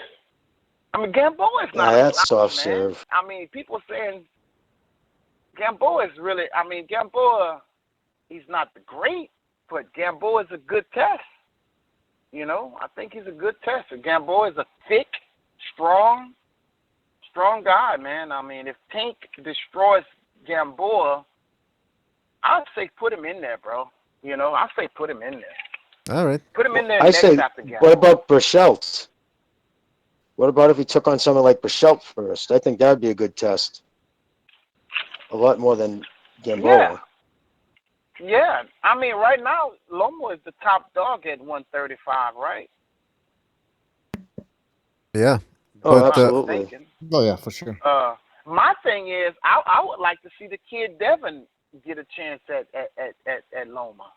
I think with the length, the power, I think he's better than Campbell. I think Devin will give him major problems. I think Devin will give Tank. I think Devin will give Tank problems. Man. maybe, man, maybe. Devin But then again, Haney's a natural talented kid. I got to give. Listen, Devin Haney is the one out of the two I think, in my opinion, would give Loma a harder time. yeah, maybe. I mean, that's a fight that still needs a lot of. If we're talking about Teofimo Lopez needing marinating, Haney needs a lot of marinating. Anyway, listen, caller 337. We have to move on. But anything else you want to say before we go? We gotta take other phone calls. That's it, brother. Y'all have a good one. All right, thank you. You have a good one, buddy. Good call. Call back next time, all right, man? All right, bye. All right, take it easy. All right, let's go with 626. You're on the line. 626. Whoa, hey, is this Undercover Asian? Oh, undercover Asian. How are you, man? Hey, yeah, I'm good, thanks. First time caller, long time listener. I thought you'd called in before. No, it must have been some other biracial guy. Yeah, some other undercover Asian. Yeah. What's up? Well, thanks for calling in, man. Yeah, I haven't really seen a lot of Tank Davis's fights. I saw a couple. Haven't really studied him, but I wanted to kind of talk about the point Recognize is making about Loma's underrated power. Go ahead. Yeah, I rewatched the Campbell fight, and then I've never really done a lot of boxing. I've just done a little training, and some sparring. But in that fight, I think like the first time Loma stunned Campbell, I think it was when Campbell was coming in, maybe the 4th or 5th round, and Loma had this really short straight left. Mm-hmm.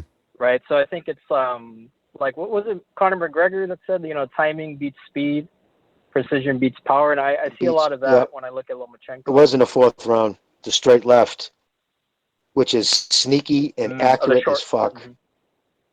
Yeah, he hides it. He hides it across his right shoulder. You don't see it, and he doesn't pivot his weight until it's halfway. So it's sneaky. That's why it always hits almost. You very seldom miss that shot. Yeah, and then when he knocked out Kroller, it was this really short right hook, right? Lead right hook. And then I don't know if it was one of you guys or it was the broadcast commentators. They were talking about his ability to generate power over a short distance. And as far as I know, I don't think Tank Davis has that, right? Doesn't he just have that athletic power, where... He is explosive, exactly. He's a mesomorph body style. Mm. And so, even if he does have a puncher's chance, this is probably going to be a wide, obvious punch. Not like a short, sneaky uppercut or something. Precise, you want to jump in? So, because I remember the when he got knocked down against Linares, that was a sneaky little straight right from Linares, right? And he timed it perfectly when Loma was coming in with his guard down. So that was also about timing. It wasn't just Linares' power. And that was a really short, straight right. I don't know what people see with Gervonta Davis' power. Who has he stopped? Hope. They see hope. Yeah, they see hope. I mean, even when you look at the Pedraza fight, it took like 10 clean shots to the head and body for Pedraza to take a knee. So Loma was hurting Pedraza a lot more late in that fight, and Tank Davis was throwing the kitchen sink, swinging for the fences. Yeah, he hurt him eventually, but I don't understand where people see this. I mean, he hits hard, don't get me wrong, but I don't. The explosiveness of Tank Davis, maybe that's what some people see, that combined with the power. Yeah, The but he's problem with fighting little explosive power, dudes. it weans very quickly. That's the only problem with explosive power, opposed to turning your punches over right and just delivering them properly. When you rely completely on athletic explosive power, and you have round muscle bellies like he does, it just pumps oxygen. And that's why I guarantee you, if you were to hold mitts for him, you would feel a noticeable difference after a few rounds of hitting mitts. You would notice the power weighing off him. I think that's the reason why you see most of his big time one-shotters are in the first couple of rounds. And then by the time he gets Pedraza late, like to Precise's point, he has to lay on a barrage to put him away. Yeah.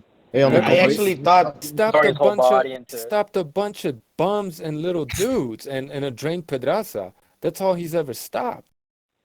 So it's when you look at this dude's record, I mean, up until he fought Pedraza, he fought absolute bums. I'm not even gonna waste my like what actual weight class these guys were in, because they were just it was embarrassing that he fought that kind of.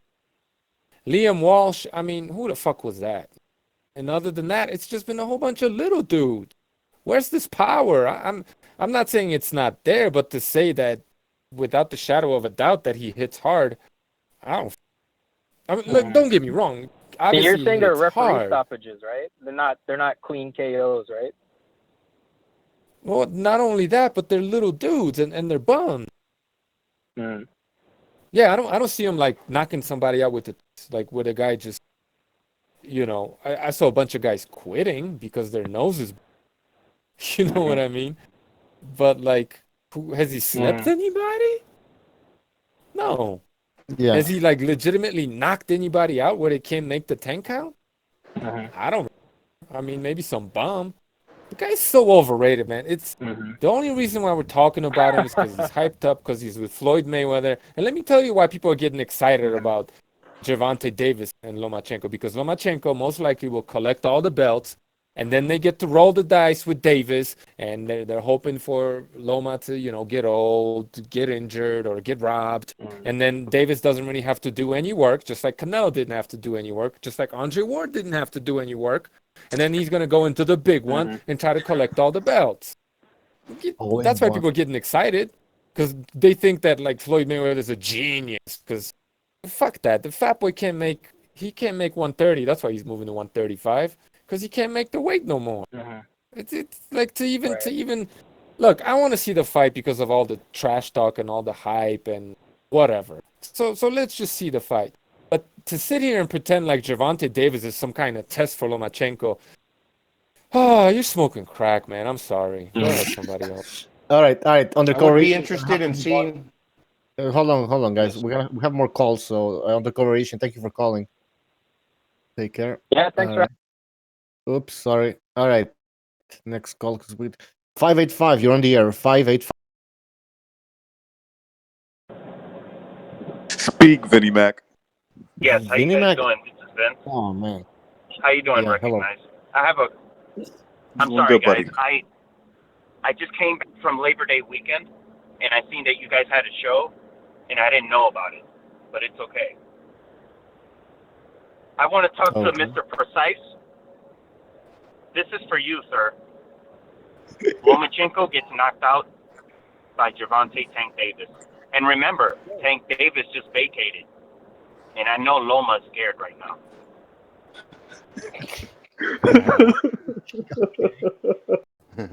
Can you break down the fight, please?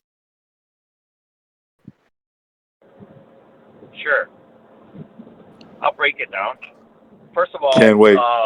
Congratulations to Vasyl Lomachenko. He fought smart fight. Congratulations to him. But those 3 belts will soon be gone.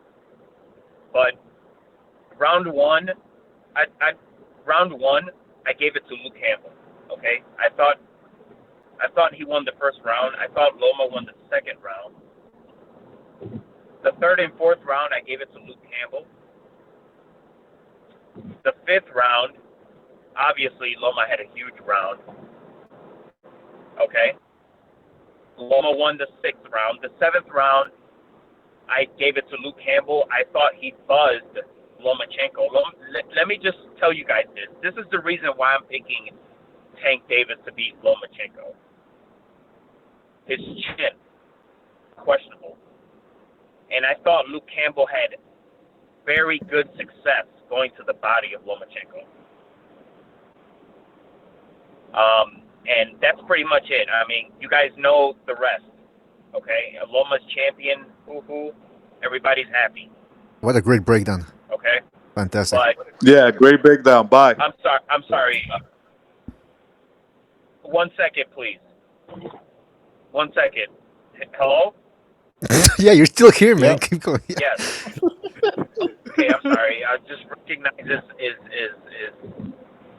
You're just making hearing me stunned mad right now. silence. Go ahead, dude. Go ahead. Go right the fucking head. Yes.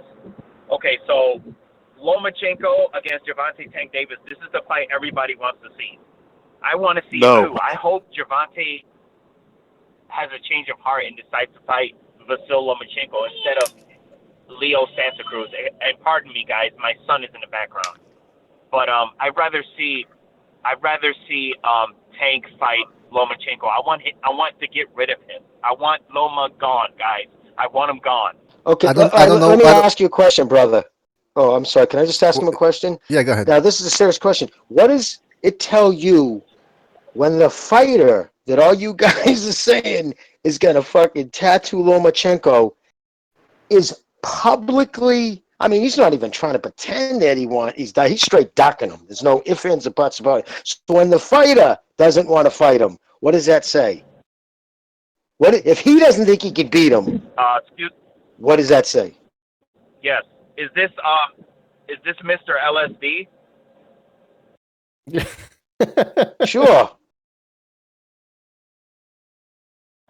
Yes. How you doing, sir? And I understand Gervonta Tank Davis is not going at Lomachenko, and Lomachenko has publicly called him out. I understand that, but I really think it's Floyd in his ear right now. I think Floyd is telling him, do not listen to the fans, do not listen to Lomachenko, do not respond back on Twitter to Lomachenko, okay? This is what's going on. I'm telling you right now. And he's got his aims right now straight at Leo Santa Cruz. And he's overrated, by the way, Leo Santa Cruz. And Gervonta Tank Davis is coming for you, sir. All right. Well, I think Floyd's smart enough to know, too, that Giovanni Davis isn't in the right mindset either. Remember, the only thing he's got going on, he's fighting with fucking Instagram bimbos and fucking baby mamas on social media. I mean, that's insane. Hey, Vinny Mac, you want me to tell you what I heard, what the conversation was with Floyd and Tank? You want to hear it? Go ahead, Mr. Recognize. Go ahead. Okay, it went something like this. This is Tank. Hey, Floyd, do you think I could beat Lomachenko? Floyd's reaction. No fucking way. That's what I heard. Oh, yeah. I heard it was, yo, Floyd, what's up, man? I want some more money, dude. You know what I mean? My name's carries weight. And Floyd said, okay, I'll tell you what, I'm going to make the Lomachenko fight. And he said, nah, I'm good. Hey, let me ask you, Vinny. Yeah, so Vinny, let me ask you something. That we heard. Are you guys telling me? Are you guys telling me right now that Floyd is actually scared to make the fight because you think Loma will win? Am I correct? Well, Vinny Mac, we just told you. We heard this conversation. Jimmy is a reliable source. So am I. You do believe me, right? So I said that Floyd told him no fucking way that he would beat Lomachenko. Jimmy heard that Tank was asking for more money, and he said, okay, I'll put you there with Loma. And Tank said, nah, it's all right. I'm good with the money that I have. I mean, we're reliable. I gotta say, though, but I made that up. I don't want to say I heard that. I did make that Jimmy, up. Jimmy, you took my point exactly what we heard. All right, listen, Vinny. We gotta move on. But, Vinny, the offer... Vinny, the offer is still there, man. I can still take you under my wing, show you the ropes, show you how it's done. The offer's still out there, man. What's with the visceral hatred of Lomachenko? That's what it seems comes down to. It seems like he has this visceral. Nah, he doesn't have hate. He doesn't have hate. He's just a kid that got a little shell shocked during his lifetime, and he needs a little guidance. That's what I'm here for. Vinny, how old is your son, by the way, if I may ask? Yes, my son is a future boxing superstar, by the way, because I have him training in boxing gloves, and he likes to box, by the way. He's only 2 years old. Okay, my question to you I is just he want to make point my it out question to there. you is he making your picks for you? Or Why did you No, pick Mr. BA, that's very disrespectful. I'm only playing with you here and you're getting all fresh all of a sudden. Come on. We're move on. hugging We and gotta move kissing. on. All We gotta move on. right, listen, Vinny. Yeah, Vinny, we got to move on. Listen. Anything else? Anything else you want to say before we let you go, Vinny? Sure. No. Sure, final words. Again, if I hear anything disrespectful from Tank, I'm going to call each one of you guys out. I will be listening as soon as I hang up the phone. And I'm very upset right now because this is another pick that I've gotten wrong. And it's because these fighters are not listening to my advice. And I'm getting really mad right now.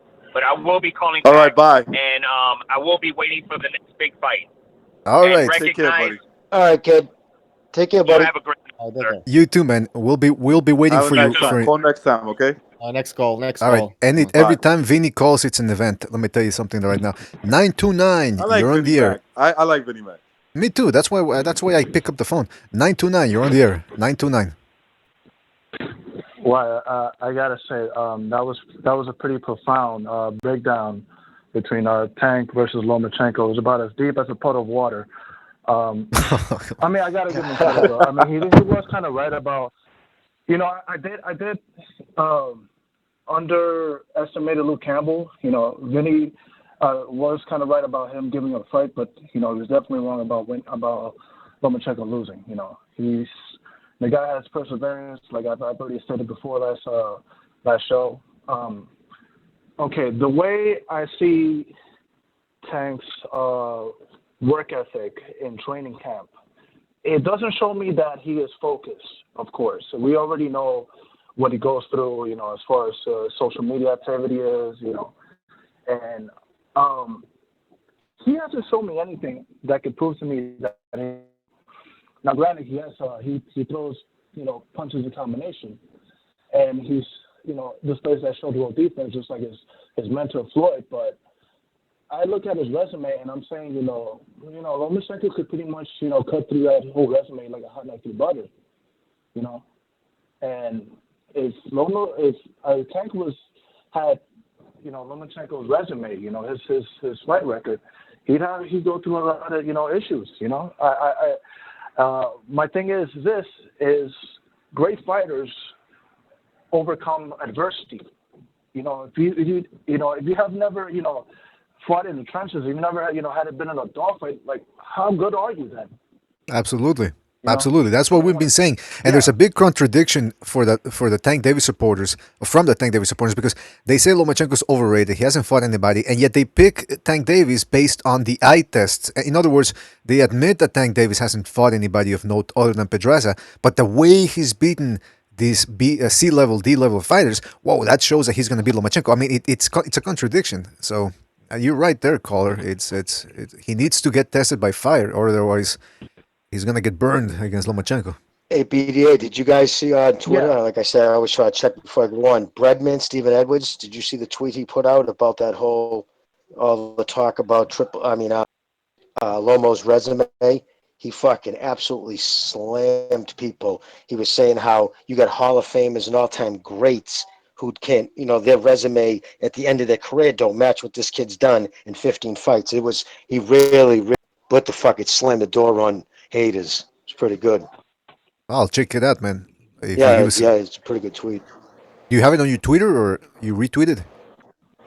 I read it. I haven't tweeted. That kid Ego, I always go his one of the sites, and he basically did a meme with a, you know, it's a black kid with a shocked face, and it's got both his Redman's tweets in it, and I read them, and out of that I was like, wow. So he's basically saying people being idiots.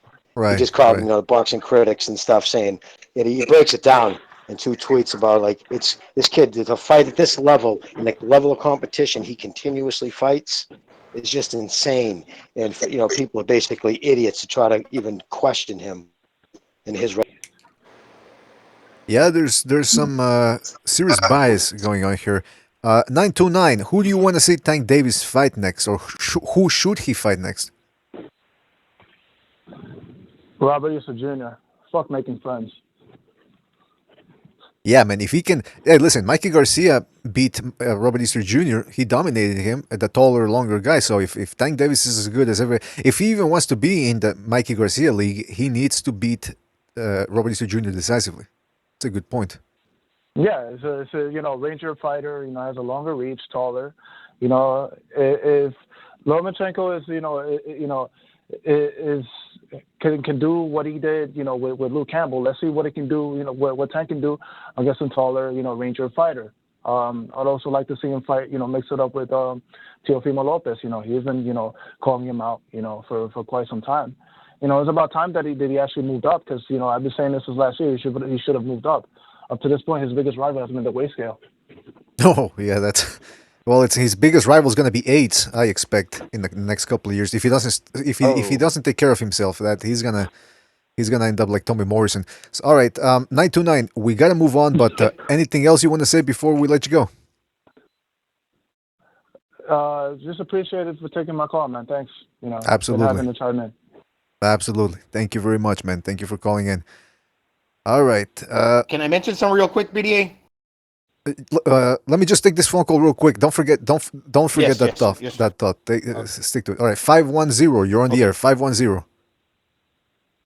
What's up, everybody? This is Ross Cloud 222, the Archie Moore of boxing debate. All my debates end in knockout.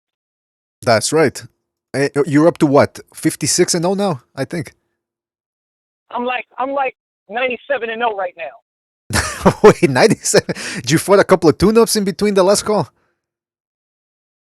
Yeah, of course. I gotta keep bums on my stable, just like Tank Davis. I There gotta you keep go. the bums in there. There If you you go. go to BoxRec and look at Tank Davis' resume, you'll get it mistaken for Deontay Wilder's resume.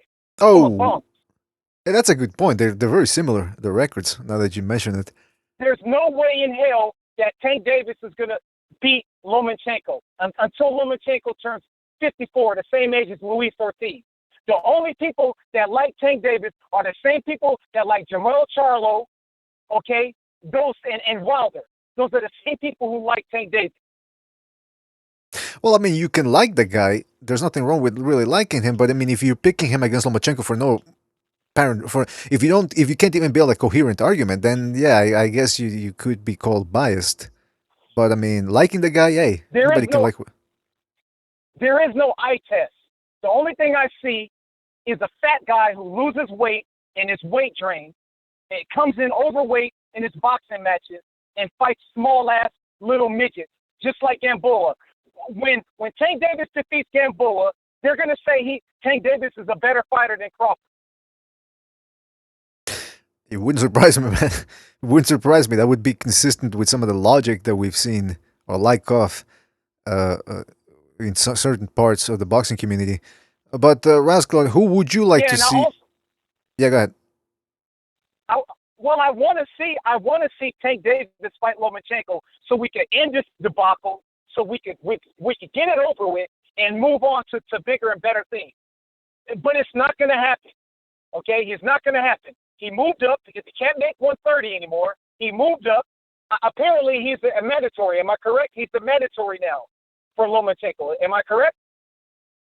Ooh, I don't know about that. Can anybody fill me in on that one? I think he might he's be, supposed to be. depending on the fight. He's a mandatory, right? Well, he's I think fighting he has to Gamboa fight next, Gamboa. right? Well, he would. What belt did he hold? He held the WBC belt. So sometimes the sanctioning body, if you move up a division, sometimes the sanctioning body, like WBO does it a lot, they will put you as first, or at least right behind the next mandatory when you move up a division out of respect that you held their belt. I don't know if that's what WBC. Tank Davis is now the number one WBA lightweight contender. That's Okay, the fact. and he's fighting Gamboa next, right? Gamboa is there purposely to be a name so that he could finally have some type of name on his resume. But we all know Gamboa is not the same fighter he was 10 years ago. No, he's definitely not. He's 37 years old or 38, something like that. And you want to know something? Even his wife agrees with that. So what does that tell you? Oh, come on. What? What did I say? He doesn't take it serious. He never has. His whole career. Yeah, he never did. Old Gumbo was always getting by on his talent and getting dropped and dropping his hands. And yeah, he was like this Cuban Zab Judah. That's what he was. Let's call it what it is. Cuban Zab Judah. No, Zeb Judah's a little bit better than Gamboa. That's well, yeah, that's true. At least Yeah, I would agree with Gamboa that. became undisputed Zab Judah by was better beating than Corey Gamboa. Spinks. that's true. He Zeb did beat Judah Corey was Spinks. undisputed, defeating Corey Spinks. Yeah, Corey Spinks beat Mayor. yeah. No, Zab Judah in the '90s and early 2000 was a bad dude. That's right. He was. He would have knocked Gamboa's head off. And some people think they used to call him the Mike Tyson, the 140-pound Mike Tyson. He had hand speed and power. All right, so Rascal, we got to move on. We got to take another phone call. Anything else you want to say before we let you go? I just want to say I'm tired of people saying Lomachenko or Triple G or any good fighter is exposed just because they go 12 rounds. It is starting to become cliche now. Just because you go 12 rounds doesn't mean you're exposed. Because if that's the case, then Bermain Stavern exposed Deontay Wilder a long time ago when they first fought each other. Oh, have a nice day. That's a good point from Rascal Thank right you, there. buddy. Good Rascal, point. Peace, Ross. thank you for calling in, man. 55-0, 105-0. All right, take it easy. Wait. His record just keeps going up, man. What the hell's going on? I know, but man. wasn't that their argument the whole time with Floyd? Because Floyd always went the distance. Remember? Yeah. So now they're saying that's great. That's This is classic. the No same double crowd. standard. This is the same crowd, Jimmy, that would tell you that when Floyd would go these boring 12 rounds, avoiding confrontation, It's hit and don't get hit. Yeah, that's it was masterful. But now, if you go 12 rounds with anyone, you're all of a sudden you're exposed somehow. You know? Well, you're exposed if you don't have any melanin. I mean, let's be honest. That's what it is. That's what it comes down to. We all got melanin. Well, I mean, we all listen. But listen, wait a minute, we all do. So why are they acting like that? So why are they tweeting about like they got the melanin? What's that all about then? They're saying. Well, no, it's because they stupid, heard about melatonin and they think that we're actually stealing that from Africa. I don't know. That's right. Oh, That's right. well, Because you melanin. point that out. Okay. We're stealing the melanin from Africa, Melatonin just is like something that helps for your brain. it's a natural resource. It's in the mountains, I think, the melanin. All right, listen. Before we get to Gonzalo, we have a last call here for the moment. 773. You're on the air. 773. Hold on. Before I get to my point, what were you saying? Melon? Yeah, we're talking about melons. What were you talking about? Melanin. I heard. Do you like them? Do you like melons? Oh, what was You your don't like point about melons? that? I didn't quite understand it. Melons. We were talking about Someone melons. brought Do up you like it? melanin, and I didn't. What was it that you didn't get, caller? Okay, well, my point is crossed. Have you ever seen someone get so much hate as Lomachenko gets? I mean, the only thing this dude's doing is trying to unify his division. He's moving up a weight. He's a 126-pounder. Moved up to 130. Moved up to 135. He's fighting the number one contenders, fighting the mandatories. He's trying to unify. He got an Olympic gold medalist. We're saying he's cherry picking, blah, blah, blah. I mean, the amount of hate this dude gets for fighting the best fighters he can, collecting belts. He's on his way to absolutely unify the division. And just the amount of hate. I was listening to the boxing voice and that dude Nestor Gibbs. Oh, he's a hype job. Oh, him and Triple G are hype jobs. Nah, really? Man, there's a racial component to this. Is he still saying that? Is he still saying that to this day? Hold on. Before I get to my point, real quick. I thought MMA was bad. I thought there was a little bit of element to that in MMA. Boxing is just a whole nother level, and there's a bunch of just low-life fans in boxing. It's a really sad thing to say, but what you guys thoughts on that? Well, I agree. I agree with what you said. No, but I just wanted to ask you, caller, is Ness saying out today like that? What's that? The caller, he dropped out. Oh, okay. Because if Ness is still saying that today, to this day, that's fucking insane. Listen, I've been around this game a long fucking time. You know what I mean? So, and I'm telling you, I'm remember watching live boxing in the 70s in the heyday. I have never seen anybody in 15 fights do what he does, make the people at that level quit. See, you know what happens? Especially in boxing, you give a little, they expect the fucking, you know what I mean, a lot more. Give an inch, they want a mile. Now, if he doesn't go out there and basically does things, I mean, again, like it's boxing, it's fight. That's all. There's only so much he can do to dazzle you, unless you know, like that's the reason why, like Breadman and the guys in this panel get hyped about him because he's doing things at a level with competition. Listen, that fucking kid, that 135 pounds, that kid Campbell is no punk. That kid's a solid, tough, fucking rugged fighter, and probably followed the game plan to a T. And he just came up against a different beast. But when I listen to fighters like my boy Mickey, I listen to Breadman. You just listen to guys who fucking been in there and what they say about him, and that's all you can point to as far as I'm concerned. Absolutely. My nigga, he's a bum. Talking about Campbell, aka Ness. Oh, come on. Why you gotta disrespect the fellow like that? That's what he said? I'm just saying, I can imagine. That's Okay. By the way, he's got that stupid East Coast voice, you know. My nigga, are you kidding me? by the way, Hey, Fuck outta here. You don't know no what's the boxing. better resume, Wilder or Lomachenko? The Because fuck out of here. Wilder, man. yeah, Butcher, come on, man. By the way, we wanted to get to Gonzalo a long time ago, 3 calls ago. So Gonzalo, please tell me you didn't forget what you were gonna say. Gonzalo, you there? Yes. Can you hear me? Yeah, I can hear you. The problem that Lomachenko has to deal here is that there's no real good competition at 135. You don't have any durable and skilled fighters like along the likes of Julio Cesar Chavez Sr., Mildred Taylor, and like a Pernell Whitaker. Nowadays, these guys are overhyped prospects. I'm not saying that they're good, and plus they're not willing to face each other. They all want to be superstars, like a Shakur, Haney, Teofimo, even Robert Easter Jr., who's friends with a lot of these guys. So then we have this guy that's good, Teofimo Lopez, no correction, and Tank Davis. They want to bring up, but so now he's ranked number 1. But I don't think he can compete against Lomachenko because Lomachenko, a newbie's not going to beat him. You have to be skilled and you have to be like a veteran where you're seasoned enough to compete. Plus, you have to be durable and have punching power, which he does has. But I don't think he's seasoned enough yet. He needs to be tested more. And I think a good fight for him would be Masayoshi Nakatani, the guy that lost to Teofimo by a close margin. That will tell us where he's at. That's a good point. That's all. Now, would you guys say that Tank Davis is more aggressive than Teofimo Lopez? Like, let's compare those two guys. Where are they at? They're similar. Is one superior to the other? What do you guys think?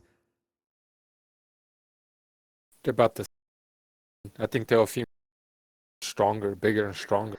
Yeah, he's bigger and stronger. That's what I was going to say. I think yeah, Teofimo. The same thing. Teofimo's big and stronger, so I would take Lopez. Yeah. Gervonta, I would say Gervonta is technically a little better jab. Neither guy really has much of a jab. Gervonta's jab is better, and he, I would say he's a little bit more technical, maybe slightly slicker, and he's got some tricks up his sleeve. I'm not trying to blow him up too much, but to me, Teofimo, very one-dimensional, basic. They're both kind of basic, but Tank just I would say he's more scaled, while, long story short, Teofimo. Yeah, man. I mean, Teofimo Lopez, I've seen him sparring against Ugas. A couple of videos out there on YouTube. So he's sparring against a welterweight and doing pretty well against him. So yeah, he must be walking around 147, 150 maybe even. The guy's a welterweight, bro. Easy. He's a welterweight. Easy. It's only because he's 20 years old he could make. Yeah, that's a good point. And he's pretty short too, though. I think he's gonna have a little bit of a hard time if he or when he does move up to 140. Bucho, you wanna read a couple of comments from the chat room, or? Yeah, we have Thunderdome. She says, "No rush, fellas. I'm loving listening to the podcast, but I'm curious what time you estimate you'll be ending because I'm gonna stream after y'all are finished. We're gonna end soon, I guess. Yeah, what, 10 minutes? I You tell me. guess. Yeah, 10 minutes. But as Walter Morrison says, Lopez just counter punches. Walter Morrison also says Lopez doesn't jab. And Alien Pumpkinhead says Lomachenko and Tank Davis will never come to fruition. All right. Yeah, that's somebody in the chat named Alien Pumpkinhead. You just said. yeah. And his avatar is a gray alien with holding a pumpkin head over his alien head. Fantastic. But listen, yeah, that's the. And by the way, shout out to Thunderdome for in the chat room. Well, yeah, we're gonna be ending it pretty soon. So if anybody wants to jump over to Thunderdome's stream once we're done here, please do so. Also, check out Recognize the Matrix's channel, and Bucha put the link in the YouTube chat room of what was Muscle Memory, who's also got a YouTube channel. But the thing about Lomachenko is, I'm starting to Punch for Pound mentioned that in the chat room. I'm starting to get a little bit worried for Lomachenko's legacy right now, because all the guys that have potential to give him a good fight, we're talking Teofimo Lopez, Devin Haney, Shakur Stevenson, they're still on the come up. By the time they might be ready to fight him, he might end up being 35, 36, and we might end up getting the same thing we had with Triple G when he fought Canelo, which is, imagine if he would have fought him when he was 33, 32. Make no mistake, Mikey Garcia ducked 100% ducked Lomachenko. That's why absolutely he wanted nothing to do with Lomachenko, and that could have been a legacy fight, I guess. But I think he felt like he'd rather go up, maybe make more money. Obviously, maybe there was more money on the table for the Spence fight instead of getting beat by someone of his own peers. Like terms of weight class is what I mean. Right. What about Burchell? Can't he fight him? I mean, I don't see. Is anybody not? Am I the only person who would want to see that? I wouldn't want to see it, but Burchell didn't really Loma. go That's into a test. I mean, he's a quality fight. That's another quality champion. If Loma was to beat him, I just don't think. Yeah, I think that could be a good fight down the line. Right now, Burchell's irrelevant. Loma's got. No, he did fight himself right into irrelevance, didn't he? He made some weird career choices. He's fought in like entertaining fights, but not that well known. I'm not saying it's all his fault either, but there's always guys coming up. By the time guys like Shakur Stevenson already, Loma's just old enough where they could actually be competitive fights, and those are the fights that people remember. And so I wouldn't sweat it about Loma's legacy. Like those who know what they're looking at, always gonna give them credit. Those that have no clue what they're looking at the world through fucking colored glasses. They'll never give him credit no matter what he does. So I'm not tripping. There's always gonna be fights, man. And Campbell could go on to, like, after Loma leaves the division, let's say he could go on to unify the division himself, and like that win might age really well. Gary Russell Jr. might go on to do, I doubt it, but you just don't know what's gonna happen. So I'm not worried about it. But I just want to say one last thing about Tank. I think it's a whole bunch of hype. They're using Loma's name to build Tank. I don't think they're ever. I think it's very unlikely that the fight ever happens, because that would be Mayweather giving up one of his fighters to Bob Arum's fighter to feast on. And by the time, it's more like a 50-50 fight, or maybe is the favorite, is Loma going to be out the game looking bigger and better things, because Tank ain't fighting nobody.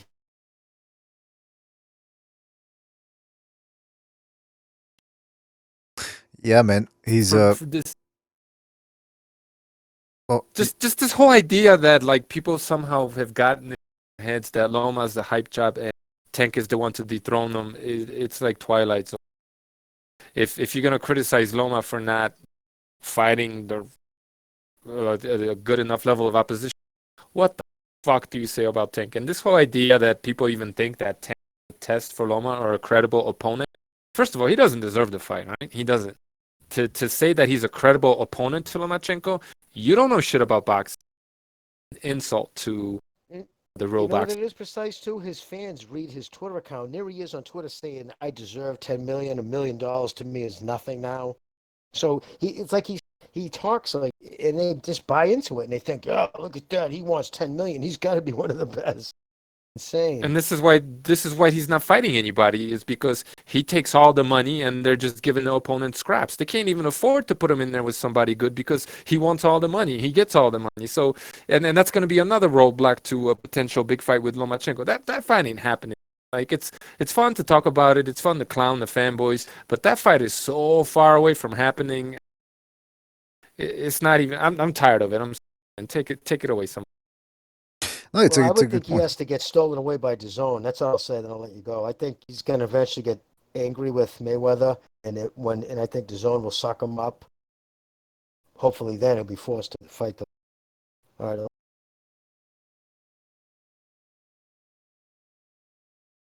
Well, yeah, man. There were concerns that Tank Davis was. I think when was that? A couple of months ago, that he wasn't happy with the management and the promotional force that was given to him by Mayweather Promotions, and that he wanted to. He might have been skipping. I don't know. Remember, Eddie Hearn was making offers to the Charlos and Broner and other fighters. So I wouldn't surprise me if they try to go after, or somebody else tried to go after Tank Davis. But like Precise is right.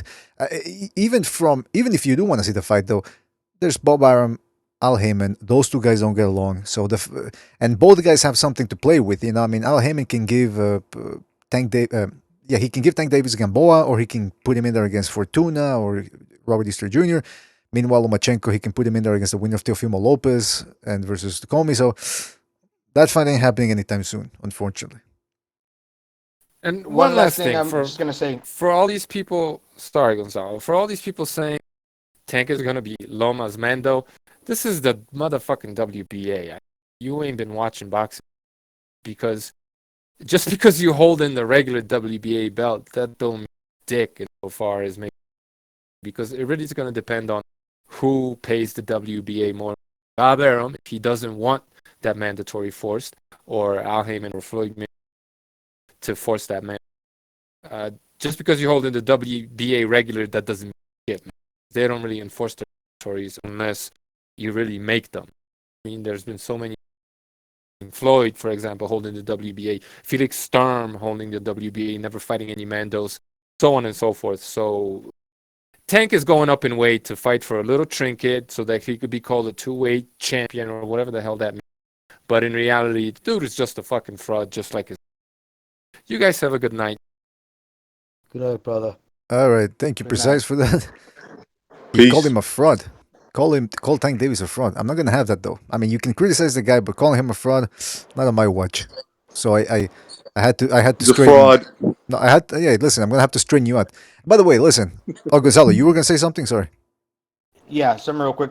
To add to what Precise said in the end, two-weight world champion. I think if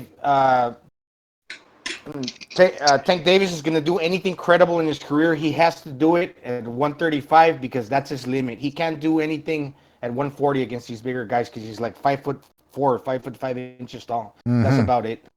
No, it's true, man. Now he did beat Pedraza, but then again, Pedraza did not fight him the way he fought Vasil Lomachenko. So he beat a tall guy who came at him, whereas Pedraza stood away from Lomachenko in their fight. So yeah, it's.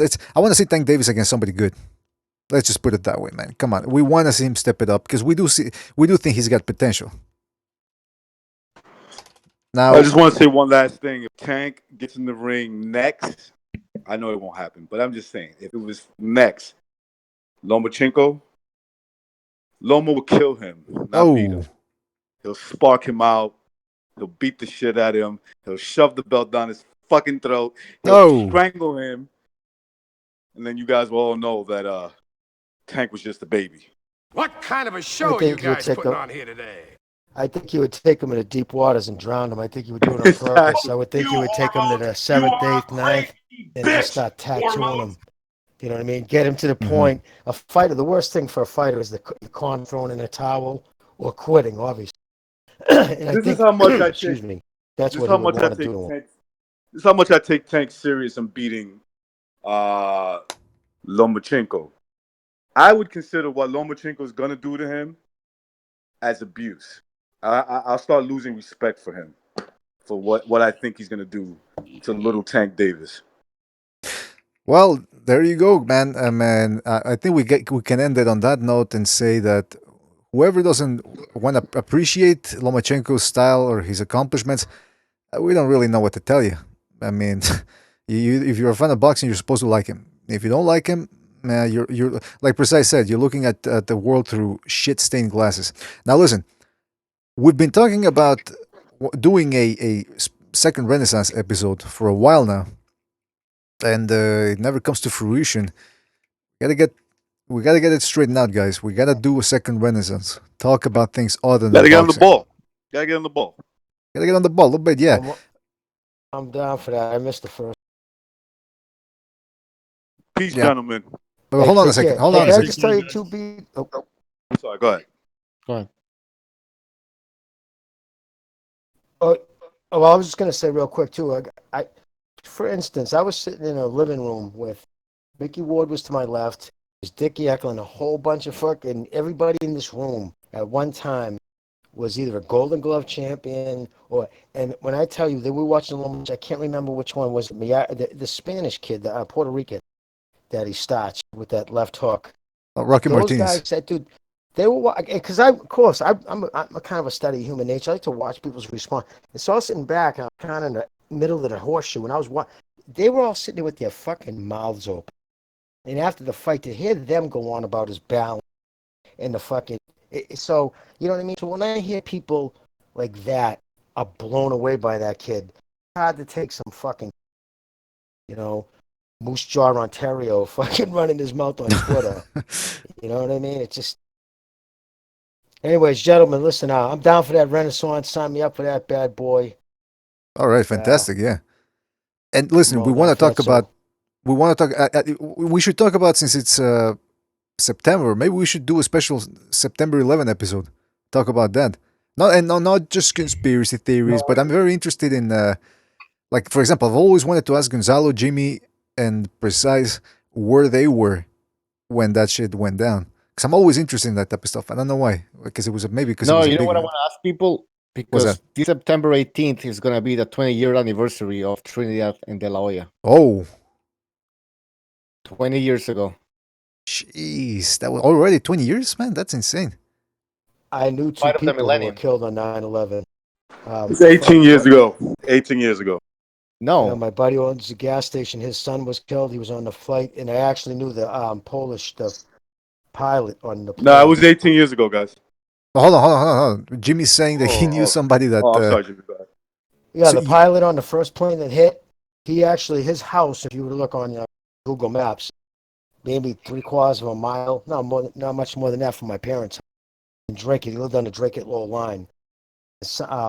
Kid played my fight. He's just a good dude. I only met him a handful of times, but I knew younger than me, a kid who was going out on a business trip, 22 years old. His father owned a gas station. Yeah, terrible. Jeez. So it's fucked up, man. Yeah, no. Well, we'll talk more about that on that special 9/11 episode. Yeah, I was talking about De La Hoya against Trinidad. That was 20 years ago. Oh, yeah. That was. Excuse me, De La Hoya. Damn, 20 fucking years ago. Wow. By the way, tell you motherfuckers, don't blink. Yeah, man, that's true. It goes by. Gotta bounce. But Joy thank you every for day. joining us. Everybody who was in the chat, all the callers, thank you very much. We'll see you next time. Peace. That's Peace, right. guys. Have a good night, gentlemen.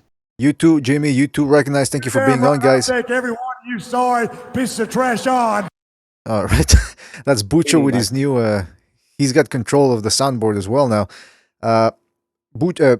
Gonzalo in the chat room says, I was 30 miles from the Iraqi border boxing some guy in the army. Oh, he was already in Iraq back then? Jeez. He was stationed in Iraq before He wasn't there back then. Well, Gonzalo says he was 30 miles away from the Iraqi border. So he was probably shipped over there while he was in the army before the Iraq war. He was there when they said they attacked the towers. Holy shit. So he was already stationed. He was in 30 miles Kuwait. away. Okay, so it was Saudi Arabia. Kuwait. He was in Kuwait, he says. Ain't that interesting? We're going to talk about that. For joining us. Yes, it falls on a Wednesday, September 11th. So we're going to try to do something on that. special boxing. I mean, not boxing. Second Renaissance. I'm losing my mind here, guys. I'm getting very tired. But thank you guys for joining us. It was a fantastic stream, fantastic show. I want to thank everybody that was on. Recognize, Precise, Jimmy, Gonzalo, my co-host King Bucho, obviously as well, keeping things together here. Shepherd the Sons in the chat room as well. So gotta give a shout out to everybody in the chat room who listened. But before we do that, I want to remind you to check out our Twitter page or Discord. Join the BDA Discord. If you like the chat, if you like what goes on in there, you're gonna love the Discord. It's like a chat without a show, 24/7, baby. That's what it's all about. Also want to thank Undercover Asian, aka Chris K, who donated via the super chat tonight. Thank you for keeping the gravy train rolling. Every little bit counts, so don't be shy with those shekels. And also I want to thank everybody in the chat room. Like I said, Bay Area Boxing, Unrivaled Boxing Talk and News, Virtuoso, DMV Boxing, Triple JJJ, Shepherd the Sons, like I said, keeping the order in the chat room, like the Wild West, Box Clever, Fight School UK, Pop Tart Gun, All Boxing Talk and News, Thunderdome. Don't forget he's starting a stream as soon as we end this one. So if you haven't had enough boxing talk and you want more interesting and smart boxing discussions, going over to Thunderdome's Boxing's channel, check it out. Want to thank Muscle Memory 2, Pop Tart Gun, Precise was in there, Nes Mendoza, Give Me the Loot, and many more. If Cachnello, a shout out to Cachnello. So if I forgot anybody, thank you guys for joining us, everybody. Thanks again to all the callers, all the panelists, and we'll see you on the next one. Take it easy, folks. I'm disappointed in every one of you. I'm sorry, I don't mean to offend you. I'm disappointed in every one of you. I kiss you on the mouth. No, I'm not cool with that. I'm sorry. One more time. I'm disappointed in every one of you. I mean, I'm dealing with degenerate animals. I'm disappointed in every one of you. Disappointed in every one of you. All right, come on. Honestly, I can't do it, man. I'm disappointed in every one of you. Let me tell you why. It's gonna be all right, Nicky. Go ahead, shoot. We just killed those fucking men. What are you going to do about it? Yeah, because you got nothing. You don't got a thing. Yeah, because you got nothing. Lomito! You got nothing. I want to get out. I want to get out of this rat hole. I want to get online. I need BDA Boxing.